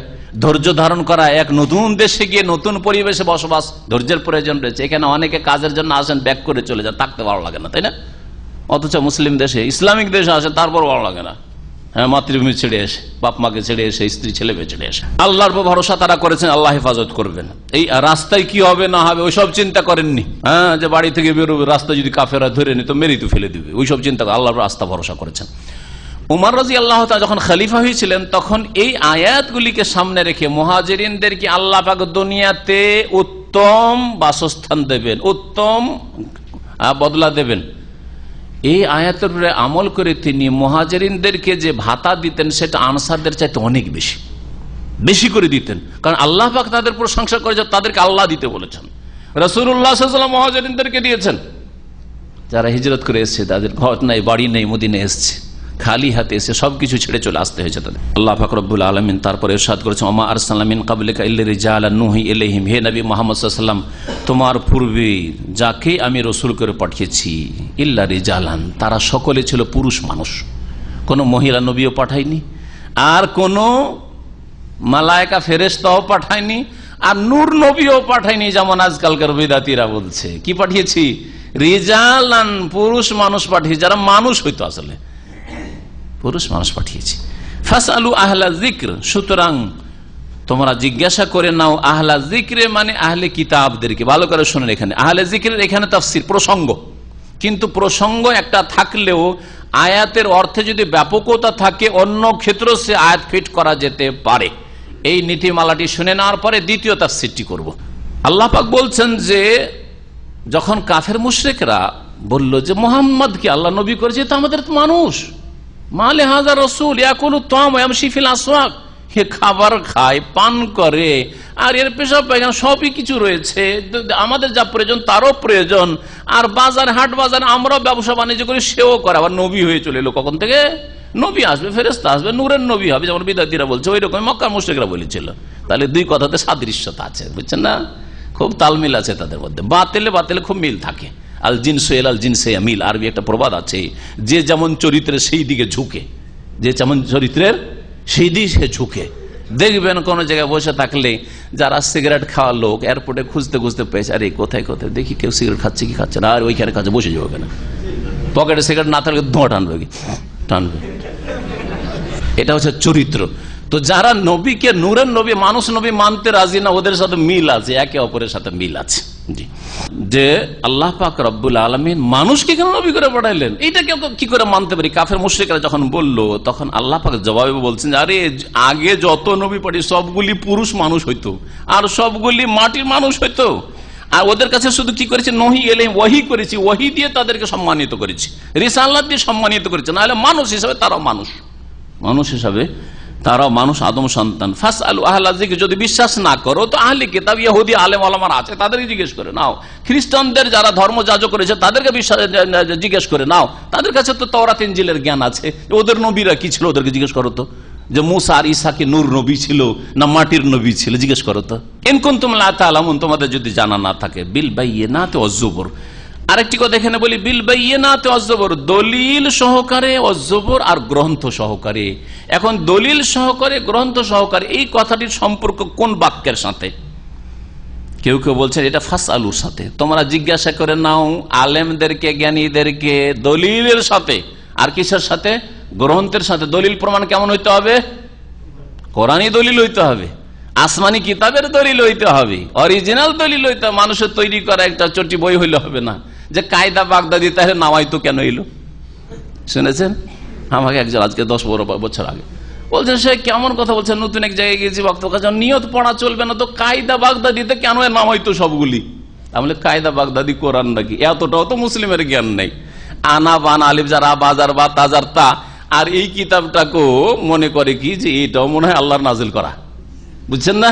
এই হলো মুসলিম সমাজের বিদ্যার শোচনীয়তা। তো কি করে এরা হেদায়েত পাবে?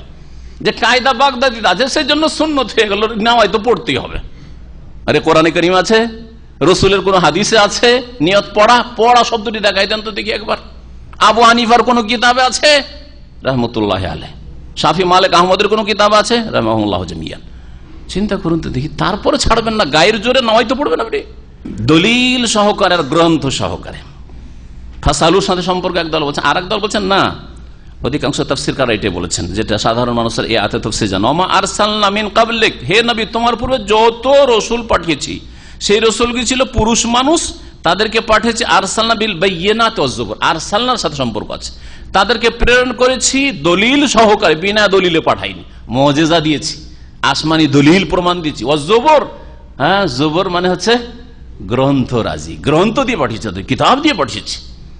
জবুরের বহুবচন হচ্ছে জুবুর, জবুর একটি কিতাব, আর জুবুর মানে হচ্ছে গ্রন্থ রাজি। তাদেরকে গ্রন্থ দিয়েছি, তাওরাত দিয়েছি, ইনজিল দিয়েছি, কোরআন দিয়ে নাযিল করেছি, কোরআন দিয়ে তাদেরকে পাঠিয়েছি। ওমা আরসালনা মিন ক্বাবলিক, আমি তাদের সকলকে পাঠিয়েছি কি দিয়ে? বিল বাইয়িনাতি, দলিল সহকারে, ওয়াজ জুবুর, আর গ্রন্থ সহকারে। আর এই আয়াতের দ্বিতীয় তাফসীর হচ্ছে যেটার উপর আমল আমরা করব। আহলে কিতাবকে জিজ্ঞাসা করার প্রয়োজন না, যারা কাফেররা মুশরিকরা মক্কার অস্বীকার করেছে তাদেরকে বলা যায় যাও গিয়ে জিজ্ঞেস, আব্দুল্লাহ বিন সালামকে জিজ্ঞেস করো, সালমান ফার্সিকে জিজ্ঞেস করো, আরো সব জায়গায় ইহুদি খ্রিস্টানদের বড় বড় আলেমরা রয়েছে, ধর্মগুরুরা, তাদেরকে জিজ্ঞেস করো তো যে আগের নবীরা কি ছিল, মাটির মানুষ ছিল, বাবা বাশার ছিল, নাকি তারা নূরের ছিল, ফেরেশতা ছিল, জিজ্ঞেস করো তো। আমাদের জন্য এই আয়াতের তাফসীর যেটা, সেটা হচ্ছে যে তোমাদের যদি না জানা থাকে, ইন কুনতুম লা তা'লামুন ফাসআলু আহলাল যিকর, তাহলে আহলাল ইলম, যিকর মানে হচ্ছে কোরআনকে জিকির বলা হয়েছে। কোরআনকে কি বলা হয়েছে? ইন্না নাহনু নাযালনা যিকরা, আমি জিকির উপদেশ নাযিল করেছি। হাদিসও জিকির, কারণ যাতেই উপদেশ রয়েছে, জ্ঞান রয়েছে, সেটা হচ্ছে জিকির। আর কোরআন এবং হাদিস দুটোকে জিকির শব্দটি শামিল। আল্লাহ পাক জিকির নাযিল করেছেন, কোরআনও ওহী, আর রাসূলের হাদিসও ওহী, আল্লাহ পাক জিকির নাযিল করেছেন। আর যারা জিকির সম্পর্কে, কোরআন এবং হাদিস সম্পর্কে জ্ঞান রাখে, তাদেরকে জিজ্ঞেস করো। জিকির মানে শুধু যদি জিকির ধরা হয়, তাহলে যারা আল্লাহু আল্লাহু করছে বিদাতি জিকির অথবা সুন্নতি জিকির করছে, কিন্তু কোরআন হাদিসের জ্ঞান রাখে না, সুবহানাল্লাহ, আলহামদুলিল্লাহ, লা ইলাহা ইল্লাল্লাহ করছে, লা হাওলা ওয়ালা কুওয়াতা ইল্লা বিল্লাহ, আর কোরআন হাদিসের দলিলের জ্ঞান নাই, তাকে যদি মাসলা জিজ্ঞেস করেন, কি মাসলা বলবে? পারবে? তাহলে এখানে জিকির মানে এই প্রচলিত জিকির নয়, বেদাতি জিকির না, আর সুন্নতি জিকির, সকাল সন্ধ্যার জিকির করেন, ঘুমের আগের জিকির করেন, 5 ওয়াক্ত নামাজের পরে জিকির করেন। আপনাকে যদি ফতোয়া জিজ্ঞেস করে বসে যে আপনি আহলু জিকির, হ্যাঁ জিকিরের হালকা করছেন, বিদাতিরা জিকিরের হালকা করে, জিকির হালকা করছেন, আর জিকির হালকায় মূর্খরা চিল্লাতে গিয়ে যে জিকির হালকা করছে, ওদেরকে যদি ফতোয়া জিজ্ঞেস করে, আমাদের আমির সাহেবকে জিজ্ঞেস করে, কি বলে? ওদেরকে কোনো কথা জিজ্ঞেস করেন, এক কথায় আমাদের আমির সাহেবের কাছে চলে যান, আমাদের আমির সাহেব কথা বলেন, আমাদের আমির সাহেবের কাছে চলে যান, ঠিক না? হ্যাঁ হ্যাঁ, তো তোমরা যে জিকির করছো, আর যদি আহলে জিকির মানে তোমাদের কি উদ্দেশ্য হয়, তো তোমরা সবাই ফতোয়া দাও না। এখানে আহলে জিকির মানে আহলুল ইলমি বিল কোরআন ওয়াস সুন্নতি, যাদের কাছে কোরআন সুন্নাহর জ্ঞান রয়েছে তাদেরকে জিজ্ঞেস করো। ইন কুনতুম লা তা'লামুন, যদি তোমাদের না জানা থাকে, দলিল সহকারে আর গ্রন্থ সহকারে। দলিল একটু টিপে টিপে দেখে নিয়েন, আমার অন্ধ অনুসরণ করিয়েন না। আপনি অতি ভক্তিতে গিয়ে আরে এত বড় মুরব্বী হুজুর বলছেন, না, সব কথাই দলিল সম্ভব নয় আপনার জন্য। সাধারণ মানুষের জন্য সব কথাই কেন 1000টা দলিল হয়তো আয়ত্ত করা সম্ভব না, কিন্তু 10টা তো সম্ভব। 10টা দলিল যদি যাচাই করে নেন, তাহলে জেনে নেবেন যে আমি কোরআন হাদিসের কথা বলার চেষ্টা করি নাকি শিরক বিদআতের দিকে রাস্তা থাকে, বুঝতে পারবেন আপনি। ব্যাস, 10টার মাধ্যমে লাখ লাখ সম্পর্কে আপনার জ্ঞান হয়ে যাবে। যেমন 2-3টে ভাত টিপে দেখলে গোটা পাত্রে যদি আপনি 5 কিলো 10 কিলো চাউলের ভাত থাকে, আপনি টের পেয়ে যান যে ভাত সিদ্ধ হয়ে গেছে, তাই না? চাউল সিদ্ধ হয়ে গেছে, বুঝতে পারেন না? হ্যাঁ, এই উদাহরণ অনেকবার আমি দিয়ে থাকি, যেন একটু টিপে দেখতে হবে, আলেম ওলামাদেরকে একটু টিপে দেখতে হবে। যদি দেখা যায় যে পরস্পর বিরোধী ফতোয়া, তাহলে দুটোর মধ্যে যাচাই বাছাইয়ের জন্য আপনাকে আর একজনকে জিজ্ঞেস করতে হবে, বা আপনাকে কিছু একটু চোখ খুলে পড়াশোনা করতে হবে, দলিলগুলি সবগুলি মিলিয়ে দেখতে হবে। আর অন্ধ আমাদের আলেম সুতরাং যেটা বলছে ওইটাই ঠিক, হ্যাঁ আমাদের দলের সুতরাং যেই ফতোয়া দিয়েছে ওইটাই ঠিক, এটা চলবে না, কিন্তু এটা গুমরাহি। আল্লাহ পাক বলছেন ওয়া আনজালনা ইলাইকা যিকরা, হে নবী তোমার উপর উপদেশ নাযিল করেছি। আল্লাহ পাক উপদেশ জিকির নাযিল করেছেন। দেখলেন জিকির কাকে বলা হইল? কোরআন এবং হাদিসকে, ওহীকে ওহী নাযিল করেছি। লেতুবা কেন কোরআন নাযিল করেছে? জিকির কোরআন, তো কোরআন আল্লাহ নাযিল করে লিতুবাইয়িনা লিন-নাসি মা নুযিলা ইলাইহিম। নবীর মিশন কি, নবীর ডিউটি কি, আল্লাহ পাক নবীর দায়িত্ব সম্পর্কে এখানে বলে দিচ্ছেন, যাতে করে তুমি বর্ণনা করে দাও মানুষের জন্য মা নুযিলা ইলাইহিম, যা তাদের উদ্দেশ্যে নাযিল হয়েছে। তাদের জন্য যে কোরআন নাযিল হয়েছে এটাকে খুলে খুলে যাতে বর্ণনা করে দাও, এই জন্য তোমার উপর কি করেছি? ওয়া আনজালনা আলাইকা যিকরা, ওয়া আনজালনা ইলাইকা যিকরা, তোমার উপর উপদেশ কোরআন নাযিল করেছি। এই আয়াত সম্পর্কে একটু গভীরভাবে চিন্তা করেন। আল্লাহ কোরআন নাযিল করেন নবীর ওপর, কোরআন যথেষ্ট? কোরআন যথেষ্ট না নবীর বয়ানের প্রয়োজন রয়েছে? নবীর বয়ানের প্রয়োজন রয়েছে। এই জন্য আল্লাহ বলেন লিতুবাইয়িনা লিন-নাসি মা নুযিলা ইলাইহিম, যা তাদের উদ্দেশ্যে নাযিল করা হয়েছে তা যাতে করে খুলে খুলে তুমি বর্ণনা করে দাও, বিশদভাবে আলোচনা করে দাও। হ্যাঁ, এই জন্য আল্লাহ বলছেন আকিমুস সালাহ, সালাত কায়েম করো। নবী সাল্লাল্লাহু আলাইহি ওয়াসাল্লাম বলছেন খামসু সালাওয়াতিন, 5 ওয়াক্ত নামাজ কায়েম করতে হবে। আর টাইম টেবিল গুলো ফজর, যোহর, আসর, মাগরিব, এশা কোরআন আয়াতে আছে 5 ওয়াক্ত নামাজের নাম, 5 ওয়াক্ত নামাজের সংখ্যা 17 রাকাত ফরজ আছে নেই। তাহলে আহলে কোরআন যে গুমরাহ, আহলে কোরআন মুসলিম থাকতে পারে না যদি রাসূলুল্লাহ সাল্লাল্লাহু আলাইহি ওয়াসাল্লাম হাদিস না মানে। আহলে কোরআন কাদের বলা হয়? যারা বলে কোরআনই যথেষ্ট, হাদিস জানি না, হাদিস পরে সংকলন হয়েছে আর হাদিস আমরা বিশ্বাস করি না, কোরআনই আমাদের জন্য যথেষ্ট। তারা কখনো ইসলামের কোন বিধান পালন করতে পারবে না, নামাজও পড়তে পারবে না, যাকাতও দিতে পারবে না, রোজাও রাখতে পারবে না, হজও করতে পারবে না, উমরাও করতে পারবে না, হিজাব পর্দার মাসলাও পাবে না, হালাল হারামের মাসলা পর্যন্ত পাবে না। সামান্য কিছু পাবে, কিছু পাবে, কিন্তু কিছু পাবে না। 2 বোনকে বিবাহ করা হারাম একসাথে, তাই না? একসাথে 2 বোনকে বিবাহ করা হারাম, কিন্তু আপনার স্ত্রী আর তার আপন খালা একসাথে বিবাহ করা জায়েজ? আপনার স্ত্রী আর তার আপন ফুফু বিয়ে করা জায়েজ? দুটো জায়েজ নাই। এই দুটো শেষ দুটো মাসলা কোথায় আছে? সহিহ হাদিস, সহিহ বুখারীতে আছে, কোরআনে তো নেই। কিন্তু ওয়ান তাজমাউ বাইনাল উখতাইন, 2 বোনকে একত্রিত করিও না, হারাম, আল্লাহ এটা কোরআনে বলেছেন। তাহলে আহলে কোরআন তার স্ত্রী আর তার ফুফুকে বিয়ে করবে, স্ত্রী আর তার খালাকে বিয়ে করে বসে আছে, খালা শাশুড়িকে একসাথে নিয়ে বসে আছে, করবে। আর এটা যদি করে সে মুসলিমই থাকবে না, নামাজ কি করে পড়বে? কত রাকাত শুরু, কোনখানে কোন আয়াত আছে যে নামাজ শুরু হবে তাকবীরে তাহরিমা দিয়ে আর সালাম দিয়ে শেষ হবে? বলেন, আছে? তাহলে মুসলিম থাকতে পারবে? আহলে কোরআনের খণ্ডন এই আয়াতেই রয়েছে, লিতুবাইয়িনা লিন-নাসি মা নুজিলা ইলাইহিম। কোরআনই যদি যথেষ্ট হয় তাহলে আবার নবী পাঠাবার কি প্রয়োজন হলো? তাহলে আরে কোরআনটা নাজিল করে দিয়ে হয়তো আর ওদেরকে তাফসীর ধরিয়ে দেওয়া হয়তো, বাস বুঝো তোমরা নাকি? আরে কোরআনের ব্যাখ্যা বিশ্লেষণ করার জন্যই তো রাসূলকে পাঠানো হয়েছে। ওয়ালা আল্লাহুম ইয়াতাফাক্কারুন, যাতে করে তারা চিন্তা করে। আফা আমিনাল্লাযিনা মাকারু সাইয়্যাত, তারা কি নির্ভয় হয়ে গেছে? আফা আমিনাল্লাযিন, ওই সব লোকেরা যারা মাকারু সাইয়্যাত, যারা কুচক্রান্ত করেছে, যারা কুচক্রান্ত করেছে নবী করিম সাল্লাল্লাহু আলাইহি ওয়াসাল্লামের বিরুদ্ধে, নবী সাল্লাল্লাহু আলাইহি ওয়াসাল্লামকে মেরে দেওয়ার জন্য বা নবী সাল্লাল্লাহু আলাইহি ওয়াসাল্লামকে তাড়িয়ে দেওয়ার জন্য বিভিন্ন রকমের চক্রান্ত তারা করেছে নবী সম্পর্কে বিভিন্ন সময়। শেষ চক্রান্ত ছিল যে নবীকে বিভিন্ন দলের প্রতিনিধি এসে বাড়ি ঘেরাও করে আজকে রাত্রে মেরে দেব, আল্লাহ পাক উঠিয়ে তাকে হিজরত করাই দিলেন, তাই না? তারা কি নির্ভয় হয়ে গেছে আইয়াকসিফাল্লাহু বিহিমুল আরদ, তাদেরকে আল্লাহ পাক জমিনে ধসাবেন না? তাদেরকে জমিতে ভূমিতে ধসিয়ে দিতে পারে আল্লাহ পাক। আও ইয়াতিয়াহুমুল আযাবু মিন হাইসু লা ইয়াশউরুন, অথবা তাদের কাছে আযাব এসে পড়বে এমন ভাবে যে তারা টেরও পাবে না, লা ইয়াশউরুন, বুঝতেই পারবে না যে কোন দিক থেকে আযাব চলে আসলো। আও ইয়াখুযাহুম ফি তাকাল্লুবিহিম, অথবা তাদেরকে পাকড়াও করবেন আল্লাহ পাক রব্বুল আলামিন তাদের চলাফেরার সময়। রাস্তাঘাটে চলাফেরা করছিল, ব্যবসায় যাচ্ছিল, মাঠে ঘাটে যাচ্ছিল, হ্যাঁ, পেশাব পায়খানার জন্য যাচ্ছিল, আযাব এসে পড়লো। আল্লাহ কি করতে পারেন না? চলাফেরার সময়, সে ব্যবসায়ী সফর হোক আর যে কোনো সফর হোক, যারা এরোপ্লেনে চলাফেরা করছেন, বলুন তো দেখি কোন নিশ্চয়তা আছে যে আপনার এই প্লেনটা গন্তব্যস্থানে পৌঁছবে? আছে কি? 1 সেকেন্ডের মধ্যে মত হইতে পারে না, হইতে পারে না। তারপরে 1 শ্রেণীর বদচরিত্র আল্লাহ দ্রোহীরা তা সেখানেও পাপ করছে। হ্যাঁ, পানি জাহাজে, ওড়ো জাহাজে মিনিটের মধ্যে আল্লাহ পাক ধ্বংস করে দিতে পারেন, মুহূর্তে ধ্বংস করে দিতে পারেন। তারপরেও পাপ চলতে আছে, শরাব মদ চলতে আছে, চলে না? আল্লাহু আকবার। কেন শরাব মদ চলে না এতে এরোপ্লেনে? আল্লাহু আকবার। চিন্তা করুন তো দেখি, চলাফেরার সময় আল্লাহ ধরতে পারেন না? এই আয়াত কি মানুষের সংশোধনের জন্য যথেষ্ট নয়? আপনি মাঠে ঘাটে গেছেন, গাড়ি নিয়ে বেরিয়েছেন, অ্যাক্সিডেন্ট এই সামনে বেরিয়েছেন বাড়ি থেকে, আর যেতে এমন ভাবে মারলো ঠিক আপনার জায়গাতে ড্রাইভারের পাশে এসে লাগলো, সামান্য লাগাতে আপনার মত হইতে পারে না? আল্লাহকে ধরতে পারেন না? ফি তাকাল্লুবিহিম, চলাফেরার সময় গাড়ি নিয়ে চলাফেরা করেন, পায়ে হেঁটে যাচ্ছিলেন, 5 মিনিটের রাস্তা, আর এসে দিল ধাক্কা। এরকম দুর্ঘটনা হয় না? বুঝতেই পারেনি যে কোন দিক থেকে গাড়ি চলে আসলো, অত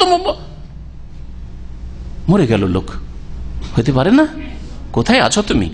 আল্লাহ পাক যে কোনো সময় যে কোনো পকড়াও করতে, ফামাহুম বিমুজিজিন, তার আল্লাহ পাককে হারাতে পারবে না। দেখলেন, আল্লাহকে কেউ হারাতে পারে না, আল্লাহ বলছেন আল্লাহ পাককে কেউ ব্যর্থ করতে পারে না। আও ইয়াখুযাহুম আলা তাখাউফ, অথবা আল্লাহ পাক তাদেরকে পাকড়াও করবেন ভীত সন্ত্রস্ত অবস্থায়, তারা যখন ভীত সন্ত্রস্ত থাকে। তাখাউফ কাকে বলা? খৌফ মানে ভয়, তাখাউফ বলা হয় মানুষ যখন পূর্ব সংকেত পেয়ে গেছে, বিপদ সংকেত পেয়ে গেছে, তারপরে ভয়ভীত। যেমন শুনেছে যে আমার নামে কেস হয়ে গেছে আর ধরার জন্য খোঁজাখুঁজি করছে, কত ভীত থাকে, কোনখানে যে ধরে নেই, তাই না? এইরকম অবস্থায়। আর এইরকমই যে কোনো উদাহরণ দিতে পারেন, যে কোনো সময় আপনাকে খুন করার জন্য, আল্লাহ না করে যে কোনো মুসলিমকে খুন করার জন্য ষড়যন্ত্র হয়, কিন্তু খুন করার জন্য শুনতে পেয়েছেন যে আমাকে খুন করার জন্য তলাশ করছে সন্ত্রাসীরা, খুনিরা, আমার শত্রুরা তলাশ করছে, কোথায় আছে আর কোথায় যে পালাবেন দিশেহারা এই অবস্থায়, তাখাউফ, ভয়ের অবস্থায়। এই সময়কে আল্লাহ পাকড়াও করতে পারেন না, ধরে নিতে পারেন। আল্লাহ পাকের আযাব নাযিল হচ্ছে। আব্রাহা কত ভয়ের অবস্থায় পালাচ্ছিল, যখন দেখলো যে আমার হাতিগুলি সব ধ্বংস হয়ে যাচ্ছে, ছোট ছোট কঙ্কর অ্যাটম বা বর্ষিত হচ্ছে, সব ধ্বংস হয়ে যাচ্ছে, পালাতে শুরু করলো। আল্লাহ যদি পালা, তারপর তোকে মারবো, এখন মারবো না, হ্যাঁ, পালাতে যখন চলে গেছে তার ওই রাজদরবার যেখান থেকে সে এসেছিল, তখন তার উপরে অ্যাটম বোম পড়েছে। হ্যাঁ, চিন্তা করেন, কত ভয়ে তাহলে পালিয়েছিল।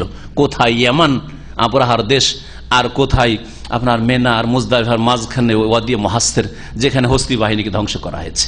কিভাবে ভয়ে আর ভীত সন্ত্রস্ত হয়ে পালায়ন করেছে, আল্লাহ কি ধরেন নাই? আল্লাহ পাক বলছেন তারপরে ফাইন্না রাব্বাকুম লারাউফুর রহিম। তারপর আল্লাহ পাক আযাব দেন না, সারা জীবনটা 70-80 বছর 100 বছর ছেড়ে দিচ্ছেন। কেন? কারণ তোমাদের প্রতিপালক হে মানুষ লারাউফ, অত্যন্ত দয়াশীল, স্নেহশীল। রাউফ মানে স্নেহশীল, রহিম আর বড় দয়ালু। আওয়ালাম ইয়ারাউ ইলা মা খালাকাল্লাহু মিন শাইইন তাফাইয়া ওয়া জিলালুহু আনিল ইয়ামিনি ওয়াশ শামাইলি সুজদান লিল্লাহি ওয়া হুম দাখিরুন। আল্লাহ পাক রব্বুল আলামিন তার কিছু যে সৃষ্টিগত কুদরত, ক্ষমতার বহিঃপ্রকাশ রয়েছে পৃথিবীতে, সেগুলির কিছু উল্লেখ করছেন। আর আল্লাহ পাকের অন্যান্য সমস্ত সৃষ্টি আল্লাহর অনুগত, আল্লাহকে সেজদা করে, আল্লাহর সামনে বিনয়ী হয় সৃষ্টিগত দিক থেকে। আর তাদের ভাষা দিয়ে, যেই ভাষা হয়তো আমরা বুঝি না।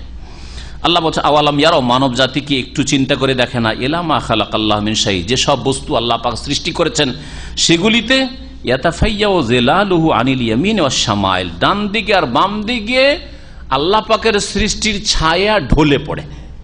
সকালবেলা একদিকে ছায়া থাকে আর বিকেলবেলা অন্যদিকে ছায়া ঢলে পড়ে। ছায়া ঢলে না, এই দিক থেকে ওই দিকে, বেলা গড়ে গেল, ছায়াও গড়ে গেল, হয় না? হ্যাঁ, আল্লাহ বলছেন সুজদান লিল্লাহ, এই যে ছায়াগুলি ঢলে পড়ছে এই দিক থেকে ওই দিকে, এটা আল্লাহর সামনে সিজদা অবনত হওয়া। আল্লাহর সামনে সিজদায় অবনত হয় তারা, বা এইসব সৃষ্টি, ওহম দাখিরুন, বিনয়ী হয়ে। ওহম দাখিরুন মানে জলিলুন, বিনয়ী হয়ে। আল্লাহ পাকের সমস্ত সৃষ্টিতে বিনয়ী রয়েছে, একমাত্র মানুষ আর জিন। এদের কাসীরুম মিনান নাস ওয়া কাসীরুন হাক্কা আলাইহিদ দালাল, বহু মানুষ আর জিন আল্লাহকে সেজদা করে, আল্লাহর আনুগত্য করে, আর বহু মানুষ আর জিন রয়েছে সেগুলির জন্য গুমরাহি অবধারিত হয়েছে। আল্লাহ কোরআনে বলেন, আল্লাহ পাক রব্বুল বলছেন ওয়ালিল্লাহি ইয়াসজুদু মা ফিস সামাওয়াতি ওয়া মা ফিল আরদ, আকাশে যা কিছু রয়েছে আর জমিনে যা কিছু রয়েছে সবকিছু আল্লাহকে সেজদা করে। মিন দাব্বাতিন, সেসব প্রাণী, ওয়াল মালায়েকা, এবং ফেরেশতারাও। মালায়েকা যেহেতু দাব্বা বলা হয় যেগুলি জমিনে পায়ে চলে অথবা পেটের ভরে চলে, এগুলিকে দাব্বা বলা হয়। যত জন্তু রয়েছে, 2 পায়ে চলুক আর 4 পায়ে চলুক, অথবা বহু পায়ে চলুক বা পেটের ভরে চলুক, চলছে না? হ্যাঁ, কিন্তু ফেরেশতা যেহেতু দাব্বা নয়, জমিনে মানুষের মতো পায়ের ভরে চলা সৃষ্টি নয়, ফেরেশতা উড়ে। এই জন্য ফেরেশতাদের গুণ সম্পর্কে আল্লাহ বলেন সূরা ফাতিহা, উলি আজনিহা, ডানা বিশিষ্ট। সেজন্য আল্লাহ পাক দাব্বার মধ্যে গণ্য করেননি। দাব্বার পরে বলছেন ওয়াল মালায়েকা, এবং ফেরেশতাও সিজদা করে, ওয়া হুম লা ইস্তাকবিরুন, এবং তারা অহংকার করে না, তারা অহংকার করেন। একমাত্র অহংকারী মানুষ এক শ্রেণীর, আর এক শ্রেণীর জিন। ইয়াখাফুনা রাব্বাহুম মিন ফাওকিহিম, তাদের উপরে যে তাদের রব রয়েছে তাকে ভয় করে। আল্লাহ পাক কোথায় রয়েছেন তাহলে? সর্বত্র বিরাজমান, তাই না? এটা ইসলামী আকীদা, আল্লাহ সর্বত্র বিরাজমান। ইসলামী আকীদা, মুমিনের কলবে কলবে আল্লাহ, তাহলে মিন ফাওকিহিম কেন আল্লাহ বললেন? আয়াত বুঝে আসে না? আল্লাহ ইয়াখাফুনা রাব্বাহুম, ওই সব সৃষ্টি তাদের রবকে, তাদের প্রতিপালককে ভয় করে। মিন ফাওকিহিম, যিনি তাদের উপরে, যিনি তাদের উপরে, আল্লাহ উপরে রয়েছেন, সৃষ্টি থেকে পৃথক সবকিছুর ঊর্ধ্বে আল্লাহ পাক রব্বুল আলামিন রয়েছেন আরশে আজিমে। ওয়া ইয়াফআলুনা মা ইউমারুন, আর যার আদেশ তাদেরকে হয় বা যা নির্দেশ দেওয়া হয় তাই তারা করে, তারা অবাধ্য হয় না। এখানে সিজদা রয়েছে, আলোচনার পরে সিজদা করে নেবেন। আর সময় শেষের দিকে এখানে আমাদের তাফসীর শেষ করছি, আজকাল সময় কম। আল্লাহ পাক রব্বুল আলামিন যেন আমাদের কোরআন বোঝার তৌফিক দান করেন, কোরআনী জীবন গড়ার তৌফিক দান করেন, পাপের জীবন থেকে বেঁচে থাকার তৌফিক দান করেন, আমাদেরকে উত্তম সমাপ্তি যেন দান করেন, হুসনুল খাতেমা, শেষ সময় আল্লাহ পাক ভালো অবস্থায় দুনিয়া থেকে বিদায় হওয়ার তৌফিক যেন দান করেন। আল্লাহ পাক রব্বুল আমাদের সকলকে জান্নাতুল ফিরদৌস যেন দান করেন। সুবহান রাব্বিকা রাব্বিল ইজ্জাতি আম্মা ইয়াসিফুন ওয়া সালামুন আলাল মুরসালিন ওয়াল হামদুলিল্লাহি রাব্বিল আলামিন।